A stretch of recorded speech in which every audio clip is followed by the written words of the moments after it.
Good evening and welcome to the March 28th Parks and Recreation Commission meeting. We start off with a roll call. Greenfield. Here. Vice Chair Lemaire. Here. Commissioner Brown. Here. Commissioner Cripps. Here. Commissioner Freeman. Here. Commissioner Kleinhaus. Yeah. Commissioner Oche. Yeah, please. And Vice Mayor Stone. Here. Chair, that's 8 present. Thank you. If any members of the public would care to comment on an item that's not on our agenda this evening, now's the appropriate time. Please raise your hand if you're online via Zoom.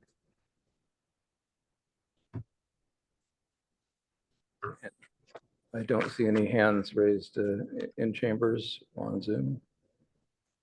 That is correct. I'm seeing no hands raised and no in-person speakers. Great, thank you. Then we'll move along to agenda changes, additions, and deletions. Do any commissioners have any recommendations of something like to change?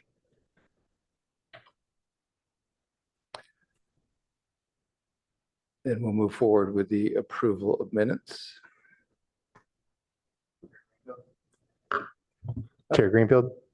Actually, we'll wait to get a motion to approve it before we go with a vote. Thanks. Thanks for being on it. Does anyone have any comments on the minutes? Any clarifications? I do Commissioner Cripps? have two. On page 13, line 12 and 13, we talk about the desired skating rink, and it might be appropriate to change it to skateboard bowl. Because when I read it, I felt like we were having an ice skating rink. So there. And then on page 15, Vice Mayor Stone talked about the PRC for recommendations. I think he was talking about the e-bikes rather than the swimming meet. So that's on page 15, the last line, 35. That's it. Thank you. Any other comments from other commissioners?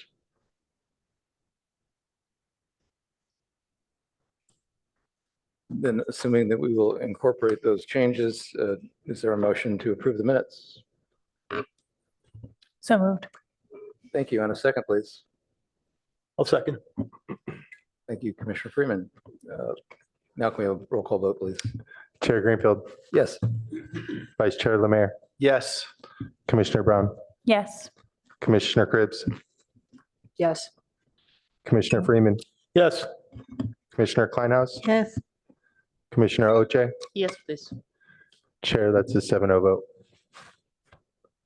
Thank you. Appreciate it. Now we'll move on to the department report. Thank you, Chair. Good evening. Commissioners, Darren Anderson with Community Services Department. I'll start with the recruitment update.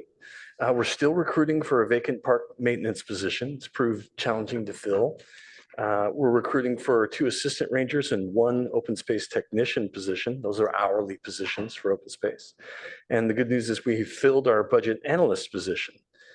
So looking forward to getting that new person on any day now. Update on the storm impacts. Strong winds caused challenges through the city, lots of downed trees everywhere, but also in our preserves and parks. Open space staff and the urban forest team from Public Works have been working hard to address them. Open space preserves were closed today due to the high winds. Some of these trees came down in the middle of roads and even in flatlands in the baylands where there aren't that many. We had large eucalyptus directly across the roads that were a concern, and out of abundance of caution, wanted to make sure our visitors are safe. We closed them. They will be open tomorrow, and I'll send out an advisory just confirming that once we've made sure that's the case. The Cubberley tennis courts, you might remember they were damaged in the last storm. They were damaged again. Luckily, not to the point they had to be closed, but we will have to do some additional repair work there. The Piers tennis court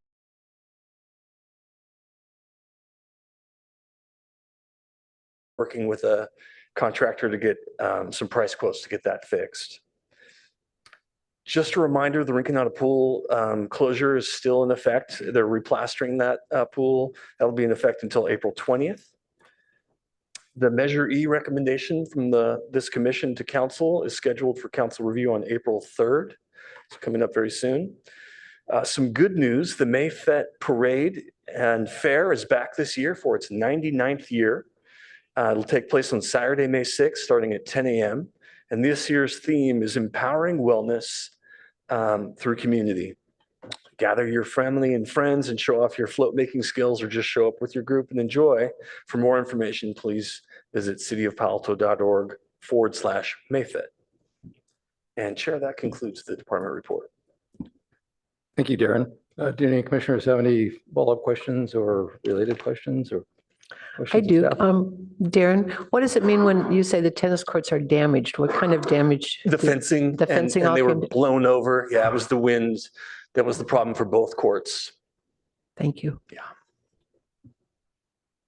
Just one bit of follow-up. After the first damage to Coverly, we went through and had vents cut in to the windscreens that contribute to the wind. Unfortunately, it did not completely resolve the problem. So there were just such strong winds that even with those vents cut in there, it wasn't enough to stop that. Other questions? Yeah, I was going to ask, does that mean that those courts are not available? The Pierce courts are not available. Okay. And Coverly you have is. sort of a, well, it's kind of hard to come up with a ETA when it's still raining, right? So, Yeah. okay. But the step we're at right now is just getting price quotes from, we need 3 vendors to give us price quotes. Okay. And that's two courts, you said, right? At Pierce Courts, Okay. yes. The Coverly ones are still open. Okay. It's just unfortunate, right after we repaired them, they were impacted. So we'll have to do improvements there, but it won't require closure. Okay, thank you. Go ahead. Just a quick question. Budget wise, I know you said this might be premature, but in terms of our rainy day fund for court repairs or windy day fund, are we expected to go over that this year just because there have been so many unforeseen circumstances, or do we not know yet? I think we're going to be okay for all of those. For the 2 repairs at Coverly and Pierce, we have enough sufficient funding between park emergency funds. That's an ongoing CIP for this exact kind of thing, and our court resurfacing funds, which is a separate one. Between the 2, we're covered. Yes, we have had a lot of rainy days tapping into the rainy day fund. I have a question for you. So this next year, this will be the 99th Mayfet Parade. Do you know how many years since the parade started we have not held the parade, or when the first parade was? Let's see. I did get a couple notes from one of my colleagues, Adam, and he had said, there are years where it didn't happen. So I'll have to ask for more details on that. I'll get it for the next meeting for sure. Sure.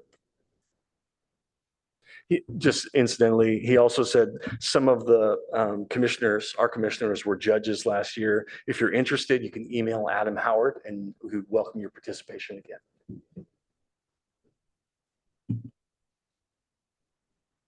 Yes, I think Commissioner Brown and I were judges last year, and encourage other commissioners to participate. It's a fun event. What does it entail? Watching the floats go by and judges and judging them on some set criteria, and sitting around enjoying yourself a bit, and not so bad. Any other questions about judging? Not about that, though. Something else, Shawnee? Something else, not about the parade. Is that now a good time to ask? Did you hear back there from the water board about the golf course? No, we reached out to Brian Wines, the supervisor, again. He said he's dealing with emergencies and he'll get to us as soon as he can. Okay, thank you. Sure. One more thing, Darren. I heard a report that there's some trees impacting on the edge of the Coverly track. I don't know that this is necessarily related to storm damage. It could be root damage. Something I wasn't aware of. I haven't seen this myself, but wanted to alert staff to that. Yes, we're aware. There's a downed redwood that's sort of hanging in a precarious area. It's off the edge. when it falls, it will not fall onto the track itself. That may be the one that's being referenced. The tree department's aware of it, and it's on their schedule to get to after the higher priority Sure. trees. Great, thank you. I do have a So I noticed, I think in Mitchell Park, I was there this weekend, and there's a area on the, I can't remember the street.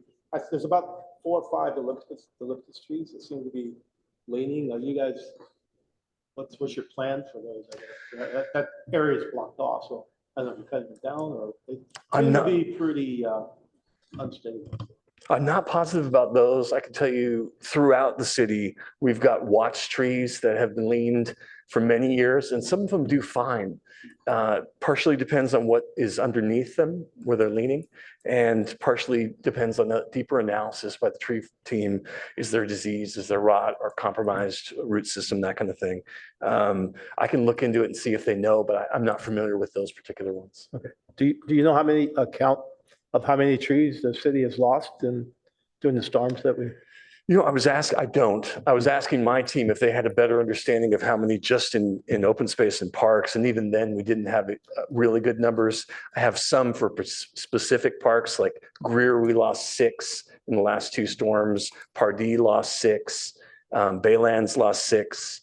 And I think Foothills is far more significant, but not just in the preserve. That includes Page Mill Road and along that area. Okay, thank you. If there are trees that are sort of at risk but not immediate danger, can you wait until after the nesting season is over? I think the tree department's really good about not removing a tree unless it absolutely has to be. And right now they're so full with other projects. I think they're in no rush to address anything unless it's critical and dangerous. It's my impression. But yes, for the open space trees, we're particularly mindful of that being a nature preserve. Anybody else? Okay, thank you, Darren. Appreciate it.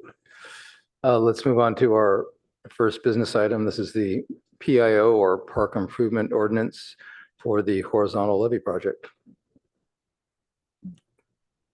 Darren, would you like to introduce? Yeah, thank you, Chair. It's my pleasure to introduce Samantha Englage, Senior Engineer with Public Works Department. Thank you, Sam, for being here. Thank you. Can you hear me okay, Darren? Yes. Okay, perfect. Good evening, commissioners. Let's go ahead and go to the next slide, please. I'm here to present on the Palo Alto Horizontal Levee Pilot Project and ultimately to request the Commission's recommendation for a park improvement ordinance to build the Horizontal Levee Pilot Project. Next slide. So the Horizontal Levee Pilot Project has 6 main goals. The first being to improve the habitat at the project location. We also want to enable adaptation to sea level rise by integrating a horizontal levee on the bayfront of a flood control levee. We also want to ensure that we are maintaining and providing compatible low impact recreation and social infrastructure at the site. The 5th goal is to provide polishing treatment to treated wastewater that will be used as irrigation at the site to create a diverse subset of habitats that rely upon freshwater sources. And then we also want to be on the leading edge of integrating habitat enhancement with sea level rise adaptation and novel wastewater treatment. So because this is a novel technology and still an emerging technology, we are seeking to install a permanent pilot project where it's not going to go away. It eventually will be integrated into the larger flood control levee improvement projects. But we want to install this smaller system now so that we can gain important information on design parameters, permitting requirements, as well as cost estimates, so that when we do go to do the larger levee improvement projects within the Palo Alto Baylands, we have this information ready to then incorporate into that larger project. Also, it's a project that has regional importance. Not only can these design parameters and information that we're collecting on permitting and costing be applied to Palo Alto, but it can also be applied throughout the San Francisco Bay Area. And because of that, we've been able to strategically partner with the San Francisco Estuary Partnership and contract, excuse me, with environmental science associates to conduct the engineering and design of the project. And we've been fortunate enough to get significant grant funding to support the project from the Coastal Conservancy and the Environmental Protection Agency. Next slide, please.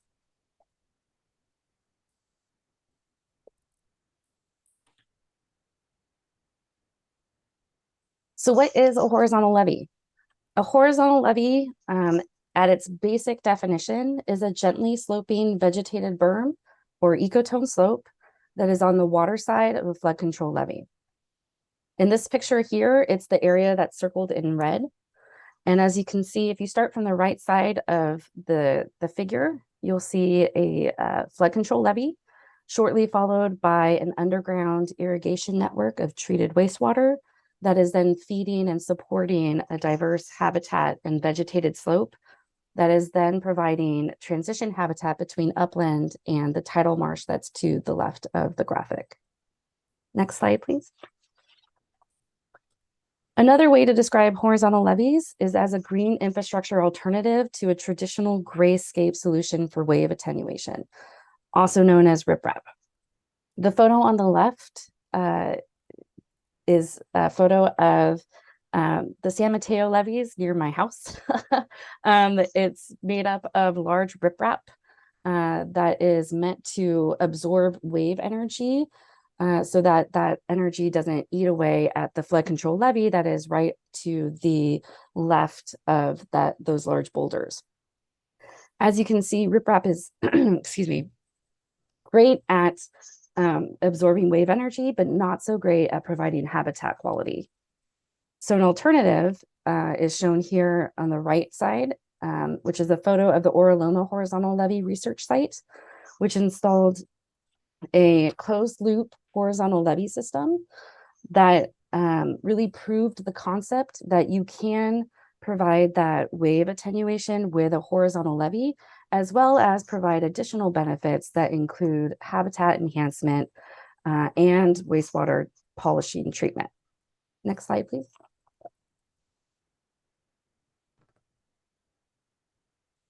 So the project is located within the Palo Alto Baylands, and it's shown here on the slide and circled in red. It's adjacent to the Regional Water Quality Control Plant, the Palo Alto Airport, Bixby Park, as well as Harbor Marsh that leads to the San Francisco Bay. It's also right in the middle of a pretty large network of public access trails. And so on either side of the project site, you'll see like a stark line that's indicating the public access trail that not only goes through the project site currently, but also is connected on either side of the project site. Next slide, please. Here are some photos of the current conditions of the project site. The photo on the left is taken from Harbor Road looking out towards the bay. If you look kind of hard and kind of midway up the photo on the left, you'll see like a white line. That is the public access trail as it currently stands today. And I hope you'll also notice that currently the habitat is made up of poor quality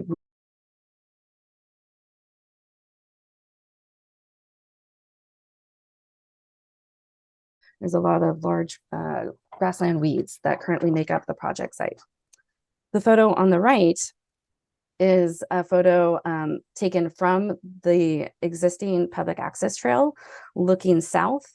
And you'll see the trail is that white line that is going along the photo. And to the left of that is the bay and tidal marsh. And to the right is that poor quality upland habitat. And you'll notice that that trail serves as a stark divider between pretty good salt marsh habitat to the left and pretty poor habitat to the right. There's not a lot of connectivity. So if species want to go from the tidal marsh currently on the left over to the upland habitat, say for high tide refugia, they would have to cross over that open trail area and possibly be exposed to predators and so forth. Next slide, please. So as you know, the Baylands sees roughly 700,000 visitors a year. The Marshfront Trail, which is a part of it's part of the trail. It is the trail in the project site currently. That was built right around 2000. It's part of the larger Bay Trail. This site is also within the BCDC jurisdiction. BCDC stands for Bay Conservation and Development Commission. So it's within their jurisdiction amongst other resource agencies. So in order to do this project, we will have to get permits from BCDC as well as others. The trail is roughly 500 linear feet. And this area also, mainly the area to the right in the photo, the area of Harbor Marsh, is known to support endangered species, particularly Ridgway's rails and the salt marsh harvest mouse. Next slide, please. So the main components of the project include an underground treated wastewater pipeline that's going to be run along Embarcadero and Harbor roads. We're also going to need to replace the Renzel Marsh pump as part of this project. That treated pipeline is then going to connect to the horizontal levee, which is roughly 300 linear feet long, which will be on the bay side of a 500 linear foot berm. We're seeking to plant the horizontal levee with native species to create that ecotone slope, as well as diversify the habitats out there. We're going to realign the public marshfront trail to be closer to the road, further away from the bay, to the top of the new berm that we create and connected to the trails on either side of the project site. We're also seeking to install educational signage as well as conduct community science activities at the location. Next slide, please. Here's another location of the full project site. So the underground pipeline that I spoke of that will be bringing treated wastewater to the site is shown in blue at the top of that figure. It's going to connect within the wastewater treatment plant and then be transported down Embarcadero Road, down Harbor Road, and then over to the main project site that's shown in green in this figure. Next slide, please. Here's a profile rendering of the horizontal levee after it would be built. Starting from the left side, we have Harbor Road, which we're not touching as part of this project. It's going to remain as is.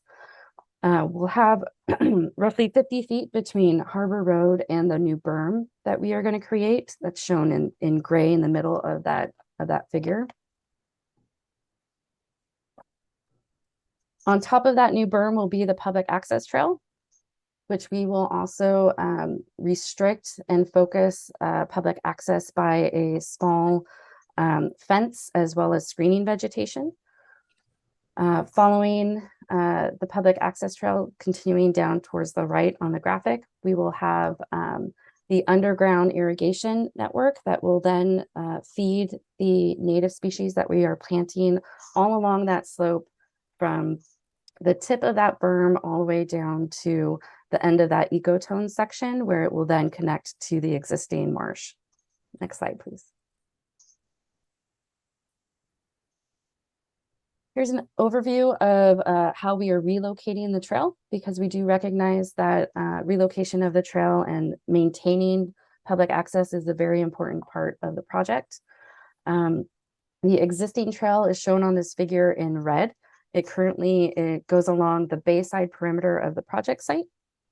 In order to reconnect the habitat, as well as limit public access to the habitat itself, we are pulling back the trail closer to the road, and that's shown in brown.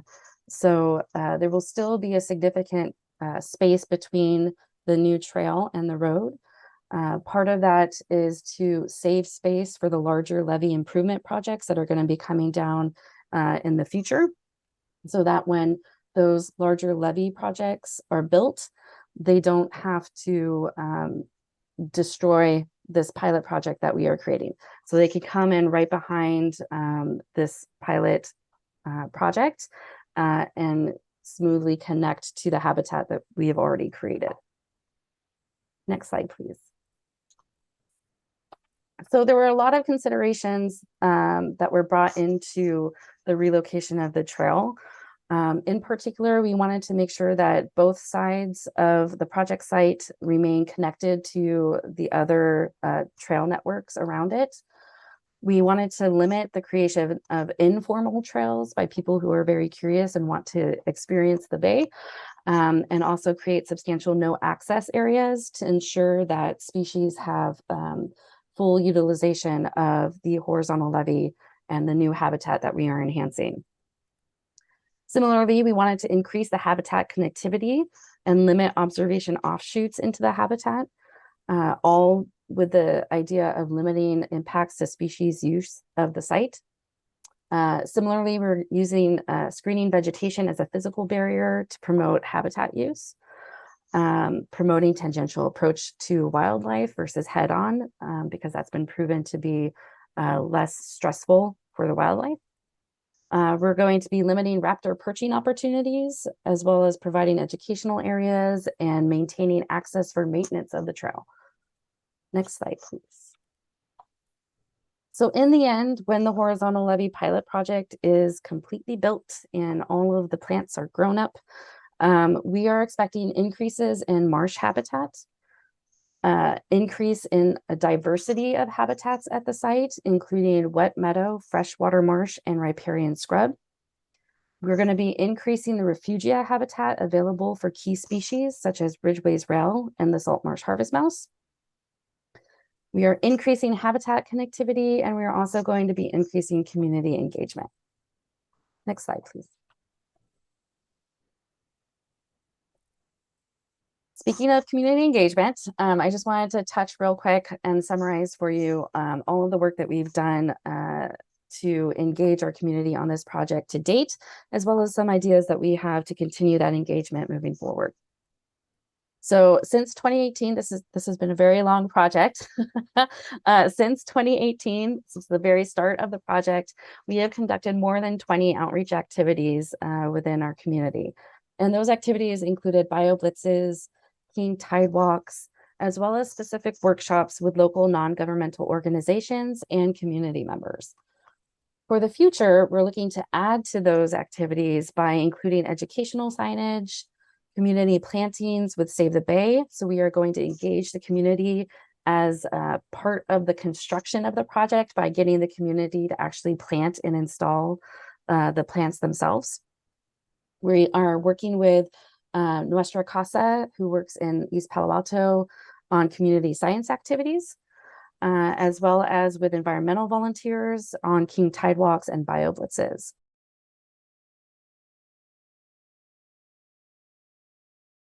And then help us monitor the growth over time by taking photos with their phone and submitting those to us over time. Next slide, please. Recently, we just completed our CEQA evaluation for the project, and we found that it qualifies for a Section 1533.3, Class 33 exemption for small habitat restoration projects. In order to qualify for that exemption, the project has to be 5 acres or less. It has to have no significant adverse impacts on endangered, rare, or threatened species or their habitat, no hazardous materials at or around the site, and the project has to be found to not result in impacts that are significant when viewed in connection with the effects of other past, current, and reasonably foreseeable future projects. Next slide, please. And then lastly, I just wanted to provide a quick update on the next steps for this project. We are going to continue our collaboration with the San Francisco Estuary Partnership. We just got a grant awarded to get us through to complete construction. Yay! And so this project from design all the way through construction would be built at very little cost to the city, because we've been very successful in obtaining grants from the Environmental Protection Agency as well as the Coastal Conservancy. So in order to stay on track and ultimately construct the project in 2024, we need to get a park improvement ordinance this year, as well as finalize the design and permitting from the resource agencies. And then also, we're going to be doing a few additional outreach activities with the community, including a BioBlitz that's coming up on April, I think it's April 14th, might be 15th, as well as a King Tide Walk in summer of this year. Next slide, please. So just to wrap up, I am currently seeking a recommendation from the Commission for Council to adopt and approve a park improvement ordinance, which was included as attachment A of the staff report that would authorize improvements to the Palo Alto Baylands as part of the horizontal levee pilot project. And then just to summarize and remind you, the key components of the horizontal levee pilot project are listed there on the screen. And they include the berm fronted by a horizontal levee that is planted with native species to create an ecotone slope, a realignment of the public marshfront trail to the top of the new berm, the installation of an underground treated wastewater pipeline that runs along Embarcadero and Harbor Roads, the replacement of Renzel Marsh pump at the treatment plant, as well as the installation of educational signage and community science activities. So at this point, I'd like to open it up for any questions.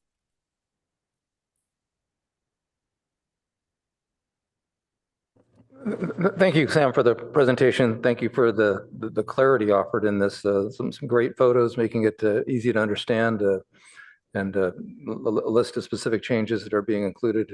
Appreciate it. Before we go to commission, or I guess first we can see if there's any clarifying questions of commissioners, not actual comments. We'll look to go to comments from members of the public before we do that. If any members of the public would like to comment on this item, now's a good time to raise your hand via Zoom, and we'll get to you soon. Or if you're in person, please have a speaker card forward. Any clarifying questions? Okay, then do we have any members of the public who would like to speak on this? I'm seeing no hands raised and no speaker cards for this topic. Okay, then we'll move forward with commissioner comments and questions. Who would like to start?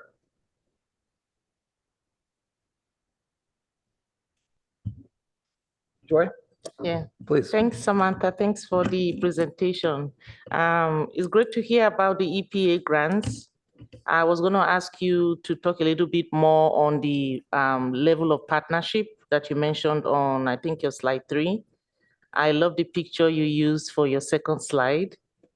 And I was also going to ask how long the trail relocation would take, just so we can know what the impact will be for visitors to the Bayland. And then also curious to know if you could talk a little bit more about the community science activities you mentioned.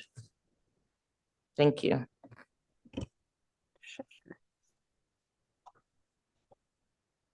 Can I go ahead and respond to that at this point? Yes, please. Okay, sorry. So the collaboration between us and the San Francisco Estuary Partnership has been a long collaboration ever since the inception of this project. We have been collaborating and working very closely with San Francisco Estuary Partnership. They're actually the reason why we've been able to get so many not only grant applications submitted, but also I think it's really due to their talented grant writers that we were actually able to receive so many grants for this project and keep it going. So that's been a very long running collaboration between us and them. And from the very beginning, we've gotten a lot of support from the Environmental Protection Agency in particular, as well as the Coastal Conservancy.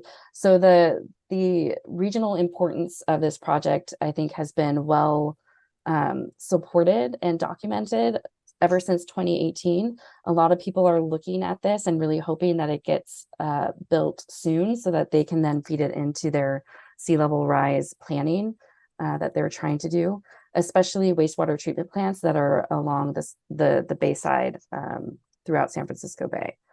The other item you had was, I remember there was a community engagement question.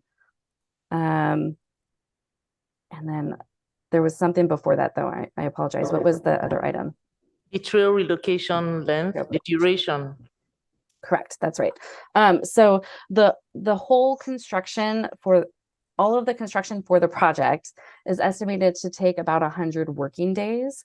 And that includes the pipeline installation. So really, we have yet to figure out the sequencing of the entire construction project, but the part that really impacts trail users will mainly be about 100 working days. So we're talking about a few months between 2023 and 2024 that trail users would be asked to be routed around the project site. And then the other item regarding community engagement and what the community science activities are looking like. For those ones, we're still outlining the details, but what we know for right now is that Nuestra Casa is very interested in engaging and organizing the community to come out to the project site and learn about sea level rise adaptation, wastewater treatment, as well as nature, as well as like restoration and habitat enhancement. The other items that we're looking to include in those activities are hands-on experience with collecting a sample of water from the site and then testing it for some simple water quality parameters like pH, perhaps turbidity, and then maybe have it analyzed for metals, and then engage those same community members in looking at the data and really getting a better sense of what it means to monitor water quality and then apply it to a site such as this. Thank you. Commissioner Cribbs? Yeah, thank you. First of all, thank you so much for the presentation, and I appreciate what the chair said about the pictures, the before and after, what it's going to look like. It was really, really helpful in reading the report. I really appreciate the collaboration with the other agencies, and I'm just curious about the total cost, the financial cost. There was some dollar figures mentioned, but do you have a total cost yet of what this will be? We do have an estimate based on the 60% design.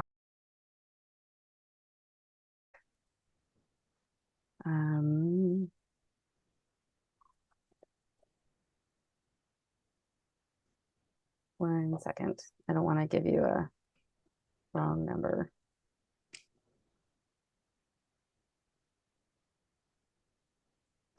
So total design is about $1.4 million. And then construction is about $3.8 million. That's the estimate that we have right now. And that includes the monitoring that we have to do, as well as obtaining permits and so forth. And then how long after the project is completed, I think you said 24, how long do you continue to monitor the project? Yes, great question. So we're still working with the resource agencies to determine how long they want us, how long they will require us to monitor this site. But oftentimes with Palo Alto, and especially in a pilot project like this, we will go above and beyond that required by the resource agencies. For right now, with the resource agencies, we're looking at about a 5-year monitoring period. But as we move along in the project, and if we continue to have interesting data and interesting questions pop up, we'll definitely be extending that. I can see that easily be extended to 10 years. Thank you. Thank you very much. Commissioner Brown? Yes, thank you for the presentation. I like your permanent pilot project. I'm going to steal that term. I think that's a great use of staff resources and time to get some urgent needs incorporated flawlessly into future projects that you anticipate. So I really appreciate that. I think this is a good example of a lot of the ingredients that we look for in projects. So taking advantage of grant funding is mentioned at these meetings if not every meeting, most meetings, and also community engagement and education. And I think this does a good job of balancing the human use with the need to protect the natural environment and the habitat and the species. So nothing but kudos from me. I do have a quick question on the raptors perching opportunities. Is that a problem that is being eliminated, or is that just something that you take into consideration when you're making changes to these types of areas? I'm just curious. Yeah, for this particular site, it's more of just a component that we have to keep in mind anytime we're installing signage and fencing out there. Currently, there's like one sign out there, and there's no fencing. So anytime we're doing that, like installing a post or something, we need to be mindful that we're not creating a perching area for raptors. Okay, great. Thank you. Next. Ellis. Yeah, I'll jump on board as everyone else. It's a great presentation, and the report, which between the report and your presentation made everything very understandable, and was able to put something that that could be very complex in a very easy manner to understand. I also love the fact that throughout the document in your presentation, you referred to educational signage, so that hikers and others are know what's happening and how it's enhancing the habitat, while at the same time maintaining public access. I do hope that the signage is prominently displayed and shared with educators. And I guess the question there would be, have you sort of received any input or shared your signage with educators to get their input to make sure that it's a learning process, I guess, as we go on? Yeah, very, very good question and great point. We have not come up with the content yet for the signs. We do know in a very general sense what we want each sign to cover. For example, we want at least one sign that covers the technicalities of the project, one that looks at sea level rise adaptation, and connect that to nature-based sea level rise adaptation strategies. And then we would like to with its historical use by Native Americans in the area. But beyond that, we have yet to determine specifics. So engaging in educators is a great idea. We do have it planned to engage with the Association of Ramaytush Ohlone on at least one of the signs, but we can definitely reach out to educators for input on the other ones, especially about like the technicalities of the project. That'd be great. And then one last question on the, there was an area where the, I guess the trail is going to be rerouted.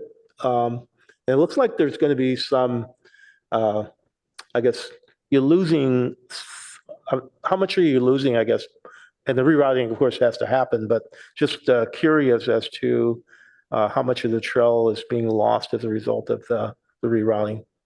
Yeah, we're actually not losing much of the trail at all. It's currently about a 500 linear foot trail, and then we're going to be installing roughly the same linear feet of trail. We are going to be extending the official trail, which gives us additional footage from the on the slide that's being shown right now. It's on the left hand side. You'll see the existing trail and brown that leads up to a green circle. We're going to be installing an official part of the trail to that platform and then connecting it back down to the brown trail there. And so that gives us a little additional footage, which matches what we would be losing. Okay. And last question, I promise. During the time that you're doing the work, will that trail be, I guess, set up first before your work start, or kind of what's kind of the progress, I guess, that will be made as far as how people will have access to the trail during the time that you're doing the work? Yeah, so people will not have access to the trail while we're constructing the project. It's essentially right in the middle of the project site, and it'll be a little bit too dangerous for people to access it during construction. But the plan is to route people further up. I don't have a good graphic of that, but essentially on the corner of Embarcadero Road and Harbor Road, we're going to route people to cross the street and use the sidewalk that's across the street on Harbor Road to then connect over to the Bixby Park trail that's on the other side of the project site. Okay. All right. Thank you. Mhm. Good job. Thank you. Shani? Thank you, Samantha. And I know how long you've been working on it. I remember presentations to some ecology groups about 5 years ago, and appreciate that the project included a lot of the input that has been provided by those groups and others. And it looks much better than it looked then, and thank you so much. And congratulations for getting the construction grant. I have a few questions, and some of them I've asked before, but I think I should ask them again. So, and I also really thank you for pulling the trail away from the road. Few questions. What is the trail constructed? Is that like decomposed granite, or what are you expecting it to be? Yeah, I believe we just got the preferred component to be base rock, but we're still in the between 60% and final design, so we're still working out a few of those details with our parks group. But I believe at this point it's going to be made out of base rock. Okay, thank you. The second question is about parking for and access on the Measure East side. Parking obviously is allowed in parks, and but I was thinking that in this case, if there is a way to find a parking lot, maybe one of the offices over there on the Embarcadero Way, or a way to provide parking that is not in the park for the people who come to work. I think that's really much better if they actually park in a regular asphalt parking lot and not on the Measure East site. And I would encourage you to look for an alternative for that. And the last question is about plant, and I know it's a little early and just something to think about. Planting seed mix, what you put in that seed mix really makes a huge difference in how well you can maintain after you plant the seed mix and it grows. And some plants that I think are very common in restoration projects create fire hazards, and then they have to be mowed at the time that the birds are trying to nest in them. And so, and also they can take over other plants. And Elymus tritocoides is one of the most aggressive plants, and in restoration plants, and I can show you if you want, or direct you to where you can see some of those restoration plant projects. After 3 or 4 years, the only way is to like go and mow it really early on, or it becomes a fire issue. So I would encourage you not to include that plant. It also chokes out every other plant that you put in your mix. So eventually you get a monoculture. And a lot of the planners don't know this because, you know, at first it looks lovely, but 3 years later it's a mess and it's really difficult to control. And by then the planners are usually not there anymore. So please take that into account and try not to include that specific. It's a native plant, but it's a problem plant. I think that is it for me. Thank you. Thank you. Vice Chair? Yes, thank you for a very comprehensive presentation. And again, the grants that you sought, just a tremendous job on that. And I really appreciate this project. And I do like that we're a city that is trying some new things and able to pilot something that could be a model for other communities. I do not have any other questions, as those were anything I had wondered was asked by my fellow commissioners. But again, compliments on a wonderful presentation. Thank you. Thank you again, Sam. I know this project's been a passion of yours for many years, and I appreciate you sharing your passion on this project with us for many years now. Echoing the comments of others, there's a lot to love about this project in terms of the funding, the outreach, the overall care. I'm particularly excited about just the overall goal of the project to, and the value of creating an experiment that's worthwhile and that'll be generating valuable data for us on a regional basis. That's awesome. Couple questions. In terms of the 100 working days for the closure of for interruption of trails and things like that, is that 5 days a week during the work week, and then it's open on weekends?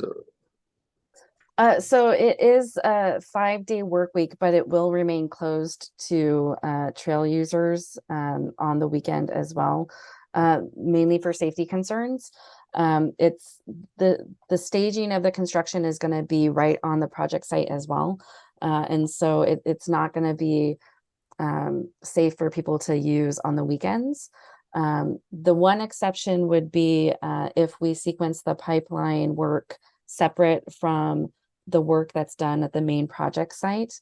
In that case, the trail will remain open so long as we're not actively constructing on the main project site. Okay, so then as far as the overall closure will be more than 100 days. And I think when this goes to city council for approval, it'll be helpful to be more direct in terms of the consecutive period of time it'll be closed. And then just in terms of the overall activity level during construction, can you give us an idea how many people will there be, how many cars, what's the noise level going to be like? And I know it varies depending on what's going on. Yeah, so it's a pretty small and pretty quick construction project. We estimate that at most we'd have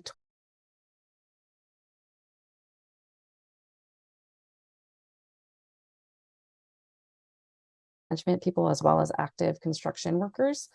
And so with that small of a crew, we're looking at maybe 15 cars at any given time. The noise level isn't expected to be all that great. We are taking special precautions to provide noise attenuation when we're doing the pipeline work. So we will be putting up like a noise barrier between the construction and the bay, mainly to protect and ensure species can continue to use harbor marsh while we're doing construction. But in terms of the, excuse me, the public, the noise level is expected to be no greater than what is currently out there with the airport and the flyovers that occur quite frequently. It just will happen perhaps a little bit more frequently during the day. Thank you. Mm-hmm. And so you have a nice list of what we're looking to approve in the PIO. It's kind of at a high level, and I think that's by intent to give you flexibility based on what you hear from other agencies in terms of changing details here and there. Correct. Could you comment on that?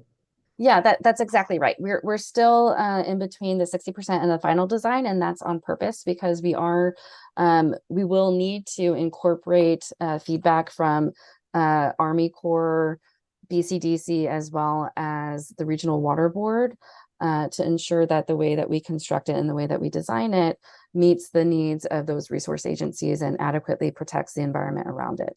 And so in order to continue with the project and move it forward, we need to keep the park improvement ordinance somewhat vague so that we can still iron out those details. Okay, so then the sequence of things is city council would approve the park improvement ordinance, and then you'd be continuing discussions with the other agencies to finalize the plan and get your 90 and 100% design. Correct. Great. That's all the questions I have. Does anyone have any follow-up question or further comments?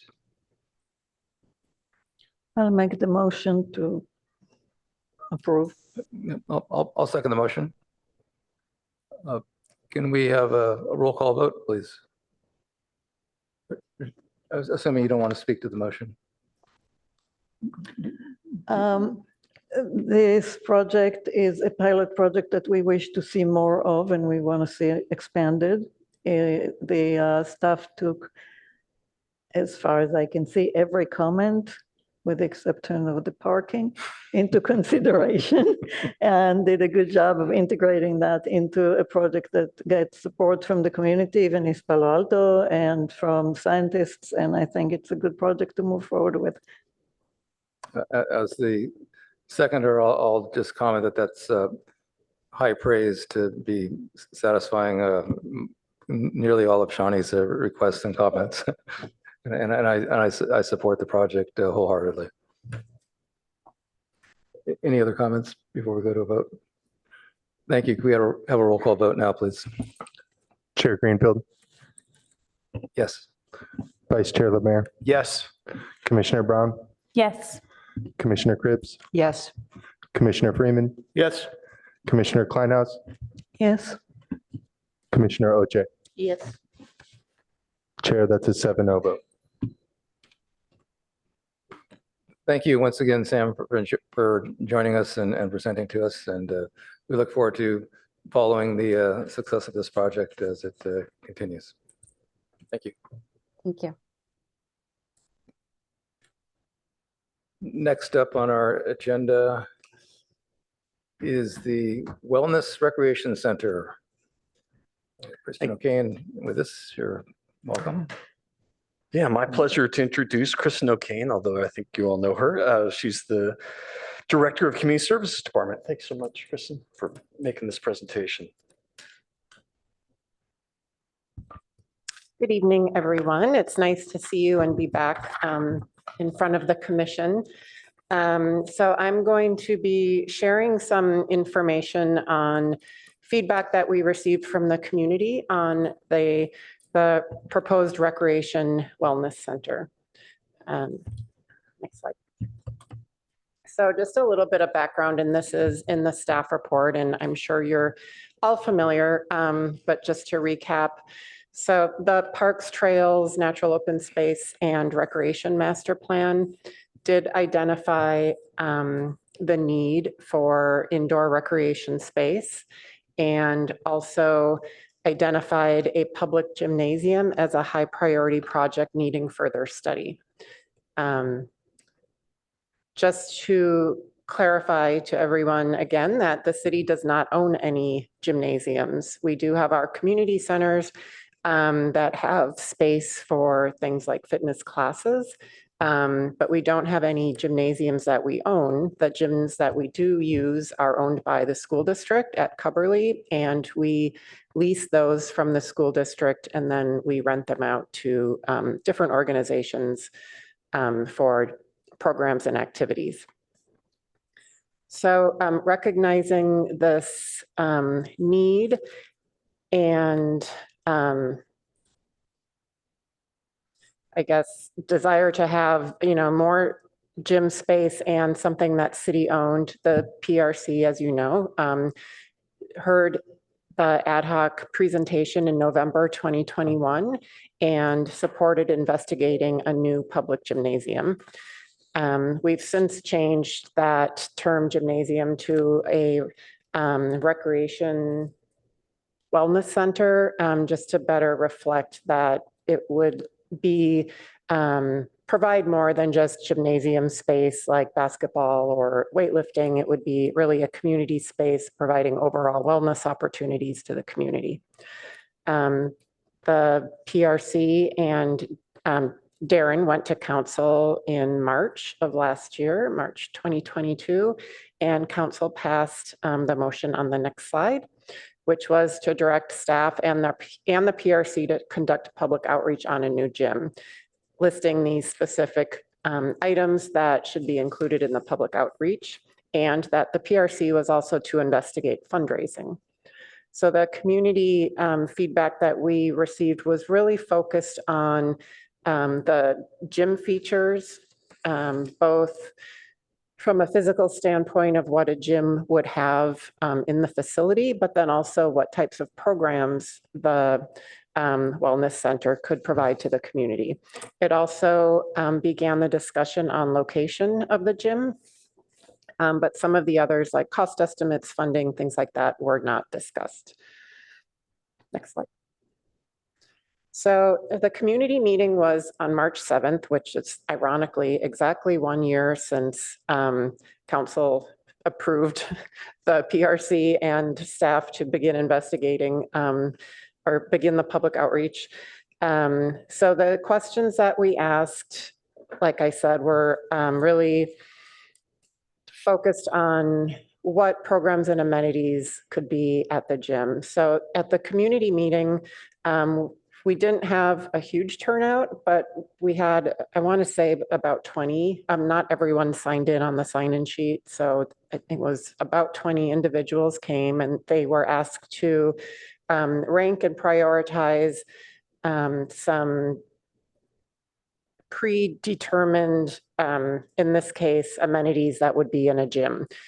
So the results of that were those that were identified as having the most benefit to the community would be a multi-use gym. And this would be a place for basketball, badminton, table tennis, you name it. It could be, and it could evolve over time too. I think that's important.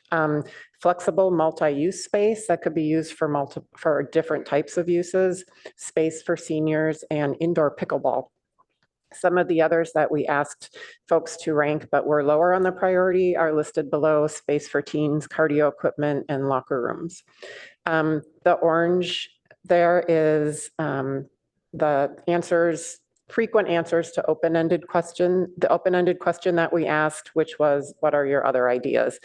We heard swimming pool, partitions to divide space, which provides for more different types of programming, have it be soundproof, be available for an emergency shelter if needed, and also a gathering space for events. Next slide, please. And then when we get into what programs would benefit the community, adult fitness ranked at the top, followed by, again, indoor pickleball, open play drop-in times, youth fitness, and this should say league sports, not league fitness. That was my error. So league sports.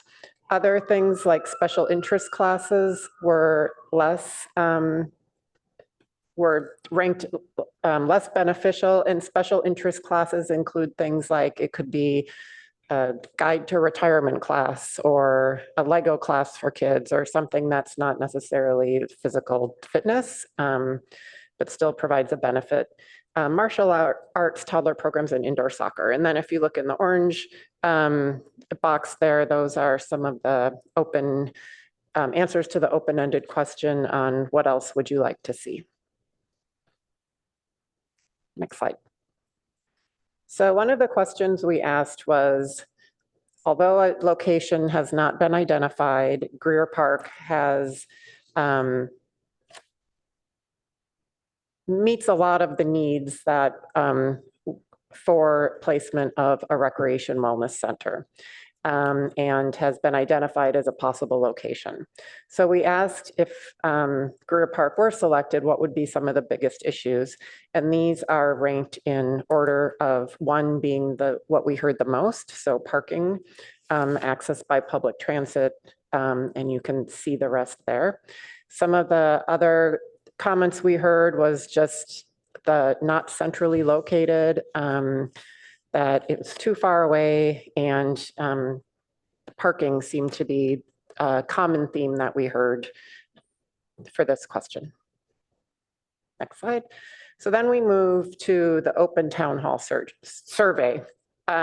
So we, following the meeting or on the same day as the meeting, we opened a survey on our website to the community. We actually had really good turnout. We had almost 400 respondents. The registered and unregistered, registered means they provided their name, their location, possibly their age, so we can do a little demographic look into where people were coming from. But they didn't have to do that. So some people just answered the questions but didn't provide additional information. So this is on the left, this map shows where people lived or live who responded to the survey. And again, these are just the registered responses, so it's not the full 388 people, it's 114. So you can see that the darker orange is where most of the survey respondents live, and Greer Park is like right below the Y in Bixby. So those two neighborhoods had the most. There was only 2 respondents that were outside of Palo Alto completely. And then the lighter the shade, the fewer the people. And then the bar graph is the ages. So most people, or a lot of people, chose not to share their age. I totally understand. I don't like to share my age either. But it looks like most people who did share their age were in their age range of 50 to 79 years old. So online survey results, we asked the same questions and we got pretty much the same results. So with a difference in the most benefit, indoor pickleball ranked higher than it did in the in-person survey, but the same 4 ranked the highest for most beneficial as far as types of amenities that would be in a recreation wellness center. We also heard, I think this orange box is from the previous one. So we'll skip that. So next slide, please. I showed this one a little differently because the Open Town Hall program provided me with this beautiful pie chart, so I went with it. So you can see what was ranked highest. Indoor pickleball ranked the highest on the online survey. Adult fitness, open, drop and play, youth fitness and sports, and special interest classes ranked high as well. Next slide. So some of the biggest issues, again, same thing that we heard in the in-person survey, with the exception of 4 and 5 were reversed before, but very similar ranking and answers to this question as well. And then there was an open-ended question. We received a lot of different comments. Some of the things we heard a lot on the left side, climbing wall and gymnastics was repeatedly included as something the respondents would like to see in a recreation wellness center. On-site childcare, so people could drop off their kids and work out or participate in a program while their kids were still there. Another one that's worth mentioning is adaptive fitness, so fitness programs for people with disabilities, and then evening times so people can come after work, and just sort of recognizing that not everyone can come at noon or 10 a.m. and participate in a class or program. Some of the concerns, and we did hear this at the community meeting as well, it was a question of why are we not focusing on Cubberley first, or why wouldn't you put this at Cubberley? And I can answer that if any of you are interested, but the other is just worried about car break-ins and competing with the YMCA, who might have similar programs. So next slide, Javad. And so the next steps, and I put a question mark here because I think this needs a little bit more discussion or contemplation on what our next steps might be. So of course, we need to continue investigating what the best and right location is, and continue engaging with the community on the entire proposal. What I think might be a good next step as far as going to the city council is to do a letter of intent. And I believe you saw one with First Tee. Did that come to the PRC? Yes. Okay. So letter of intent is just a non-binding sort of commitment from the city and another party to say, yes, we are interested in pursuing this. We will work with you to pursue this, but we're not obligated anyway to build something or fund something or proceed with the project. But in instances where an organization wants to fundraise for a project, this letter of intent is useful for that because it shows potential donors that the city is interested and supports the project. So this was done, like I said, with First Tee. It was done with the Junior Museum and Zoo. I think it might be the right next step here with respect to going to the city council. I am open to other suggestions on what might be the next steps, where we go from here. And I think that is the end of my presentation. So any questions? Thank you, Kristen. Let me first mention that if there's any members of the public who'd like to speak, now is a good time to fill out a speaker card or raise your hand online via Zoom. We'll get to you momentarily.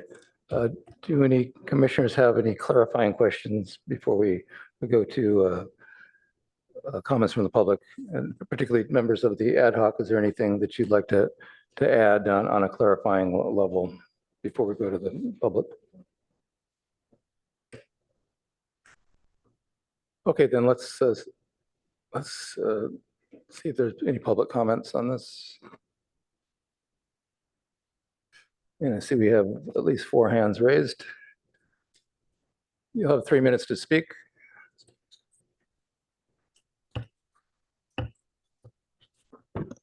Good evening. My name is Ken Horowitz. I'm a longtime. Excuse me, we'll allow Javad to introduce the speakers. Thank you. Chair, we do have one in-person speaker with 5 hands raised online. Our first in-person speaker is Ken Horowitz. Ken, you have 3 minutes. Okay, thank you. My name is Ken Horowitz. Longtime resident, over 40 years in Palo Alto. A little bit about my history. I have always been a member of a recreational facility, and for many years a member of the Page Mill Y, which was off of Page Mill Road, and unfortunately was closed in about 2014. We tried to keep it open. It was a great location, plenty of parking, had racquetball courts, and easy to access the bus. We tried to get Jim Keene to work with the landlord and the Silicon Valley Y to keep it open. They chose not to. So I joined then the Ross Road YMCA. Couple of thoughts on this one. I did not fill out the survey.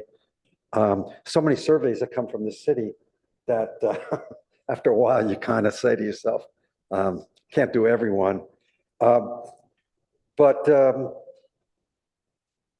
I wonder now in 2023 whether there is a shortage of indoor recreation spaces. As I said, I go to the Ross Road YMCA.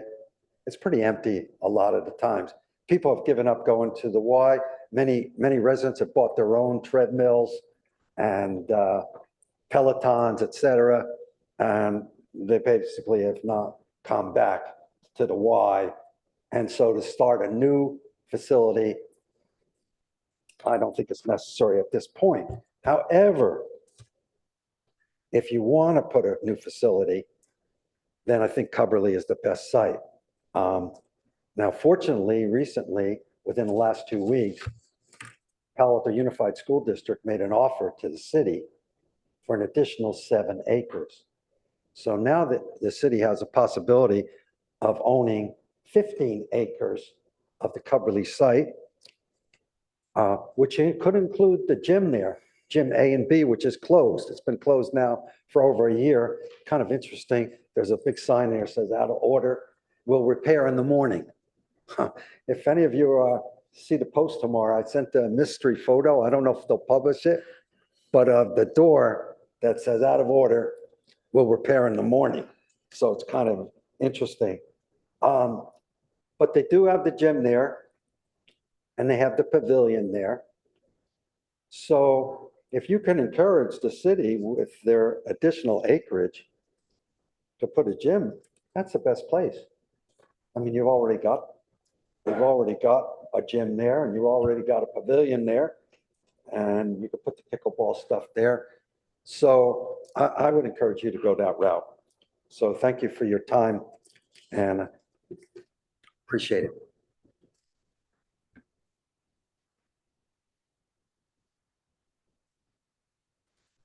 Our next speaker is Justin. Justin, you've been unmuted. You have 3 minutes.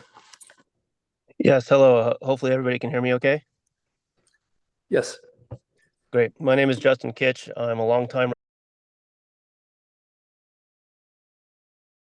was an athlete at Stanford who got injured, never got to play basketball, and so I started coaching basketball as a way to deal with my disappointment in not being able to play at Stanford. And so I've been involved with coaching baseball and basketball in Palo Alto since 1990, so 33 years. Became a tech entrepreneur and was quite fortunate and was able to start giving money to a foundation that supported youth sports in the area, which eventually started an organization called Force City. And Force City is the largest youth basketball program in Palo Alto. And actually on the peninsula, we have over 1,000 kids that we serve. Almost all of them are Palo Alto residents. Over 85% are Palo Alto residents, ages kindergarten through 8th grade.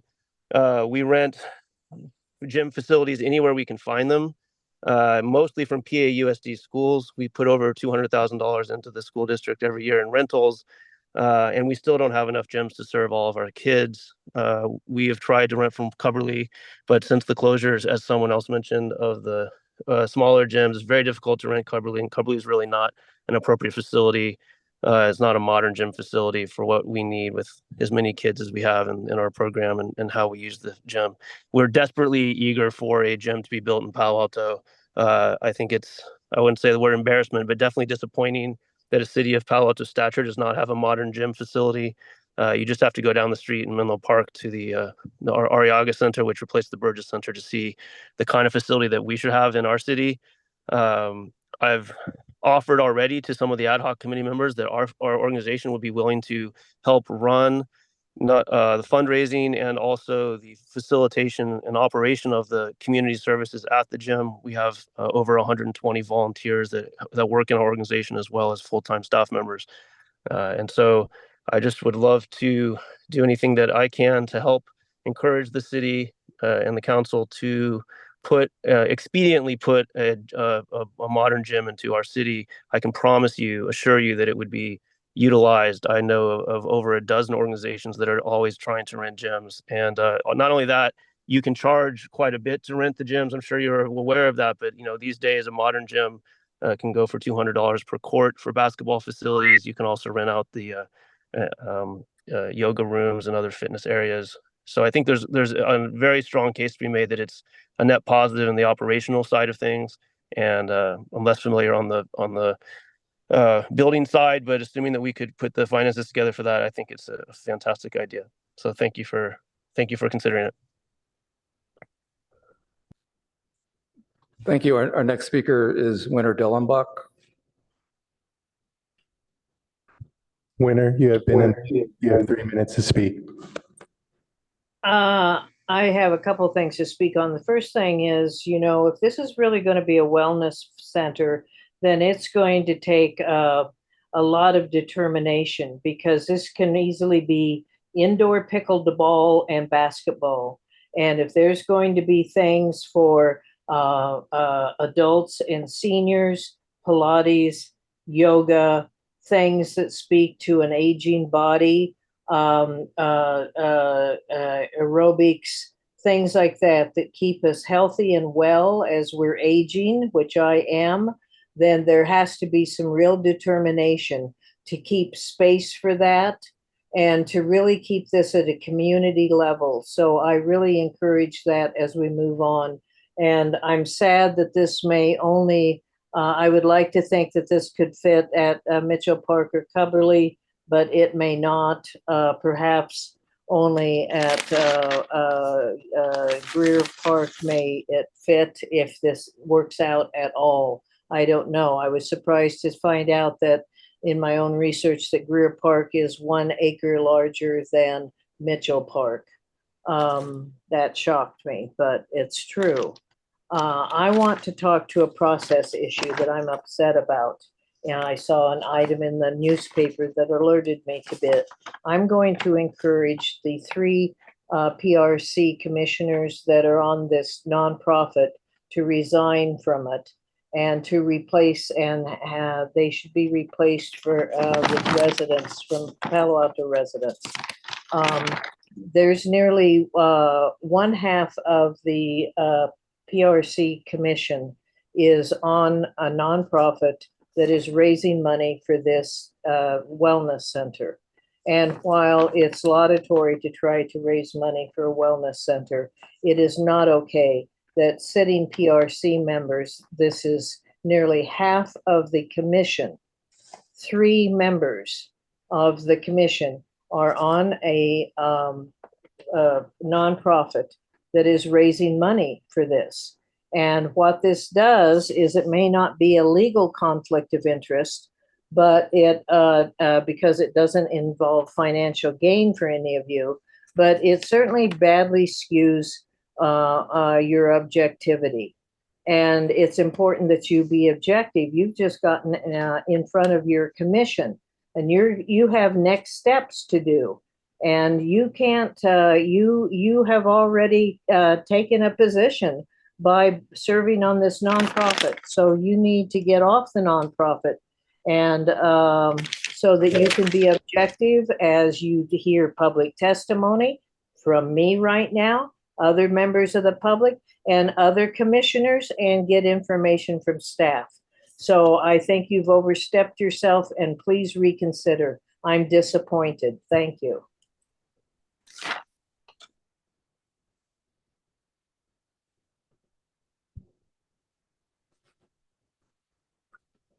Our next speaker is Lynn. Lynn, you've been unmuted. You have 3 minutes. I'm a little concerned about the thought of, at this point, not maybe in the future, but this thought of building a wellness center at this time, partly because I don't see how we're going to finance the ongoing classes, for example, so they're actually affordable. And I think it's much harder to get people to work at the rates that are paid for many of these centers. And I want to give 2 cases. I did call Menlo Park several years ago because I was looking for a class, and I spoke to, I guess, the assistant manager, and was assured there was nothing available. Not that there wasn't room for it, they just didn't have anything. And the second example would be Los Altos has just built a large community center and opened up their grant center as well. And again, they can't keep it open because they don't have the money to run the place once they build it. So they built the beautiful buildings without thinking of the yearly cost to the city to run the place and to employ people in classes that are affordable. Their rents were so high that the people who I had previously taken classes from there, none of them actually returned. They said they just plain can't afford it. So I am hoping that if you're going to pursue this, that you look very closely at the financials of both those places. And it may be there are groups that can rent for $200 or whatever the gentleman said. But in fact, it doesn't really work out in actuality at either of those places when I tried to find classes for myself as a senior. And I know the Junior Museum had very high hopes, and there were all kinds of paper speculations of all the money that would roll in. And yet, 50% of the budget is now supported by the city of Palo Alto, in addition to $1 million to build dinosaurs that might attract some people to come to our city. My friends who were coming added it up and said it was $100 just to bring the 3 grandchildren. So they did not come and said, this is really not affordable for lots of families. It may be for certain Palo Alto families, but many families really couldn't afford it. So I hope you'll look at the financials very closely this time. Thank you.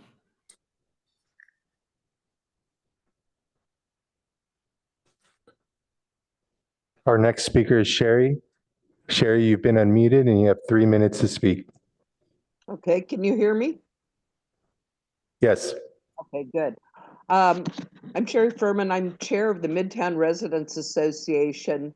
Although I'm not speaking on their behalf tonight, I just simply wanted to let you know that I've lived in the area for 40 years, so I know Greer Park very well.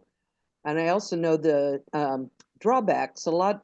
First of all, I'm concerned about taking up parkland, even though this is recreation, for a building and a parking lot, because the situation at Greer Park, there's no parking now, and with the housing that's going in, the nearby streets are going to be taken up with overflow parking.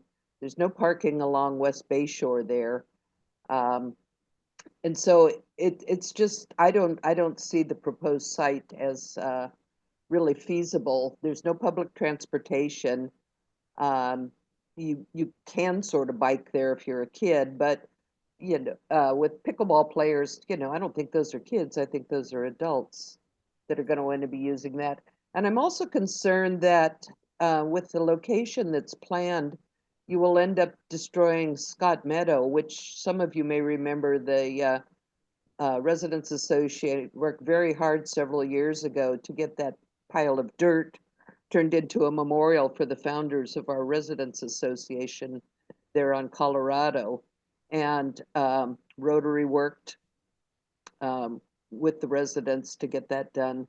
And I would really hate to see that destroyed because you're going to have to put in a parking lot. So I really encourage you to look at Mitchell Park or some other locations. One thing that I believe Ann Cribbs suggested was the soccer fields at El Camino and Page Mill, that in some towns they actually build a community center with the soccer fields on the roof. So I know we're just renting that land, but at the same time, that may be an alternative. So I'm just concerned about the conditions at Greer Park with it being difficult to get to. There's blind entrances trying to get onto West Bay Shore from Amarillo. So I'm not convinced that that's the greatest site. I understand the constraints of the Gish site, although that would be my first preference. My second preference would probably be somewhere at Mitchell Park, since it is more centrally located and has public transportation access and bike lanes and things like that. So anyway, thank you for listening to my concerns.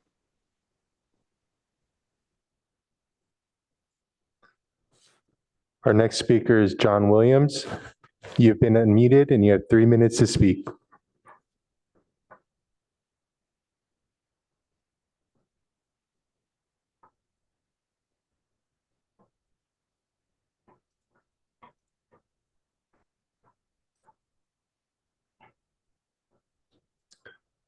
John Williams, you've been unmuted and you have 3 minutes to speak.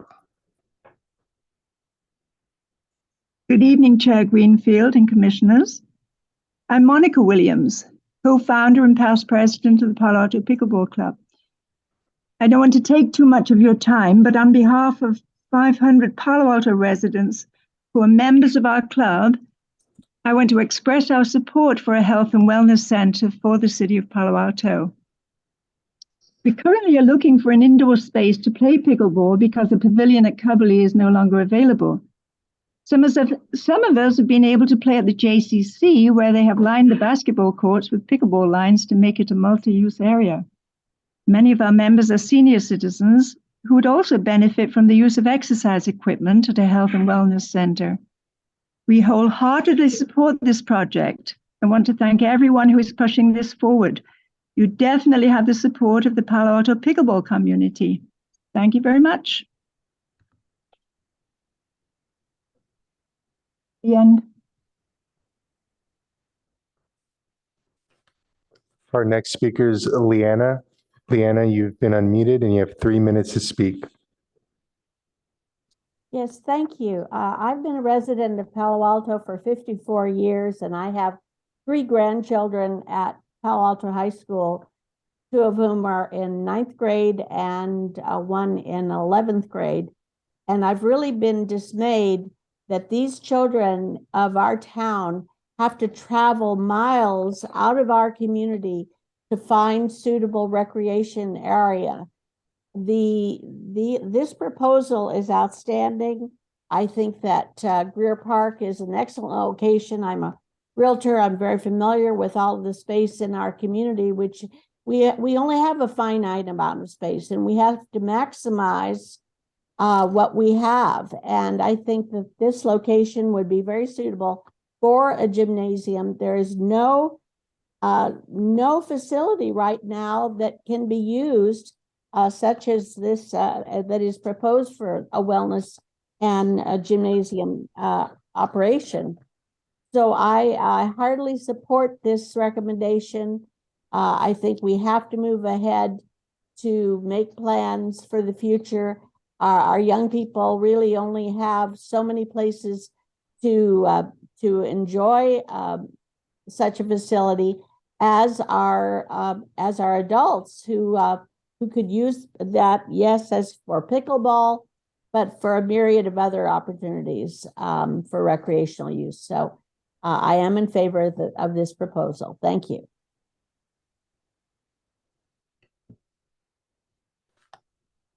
That completes public comment. Thank you. And thank you to all the members of the public who joined us this evening to share their comments. Appreciate that.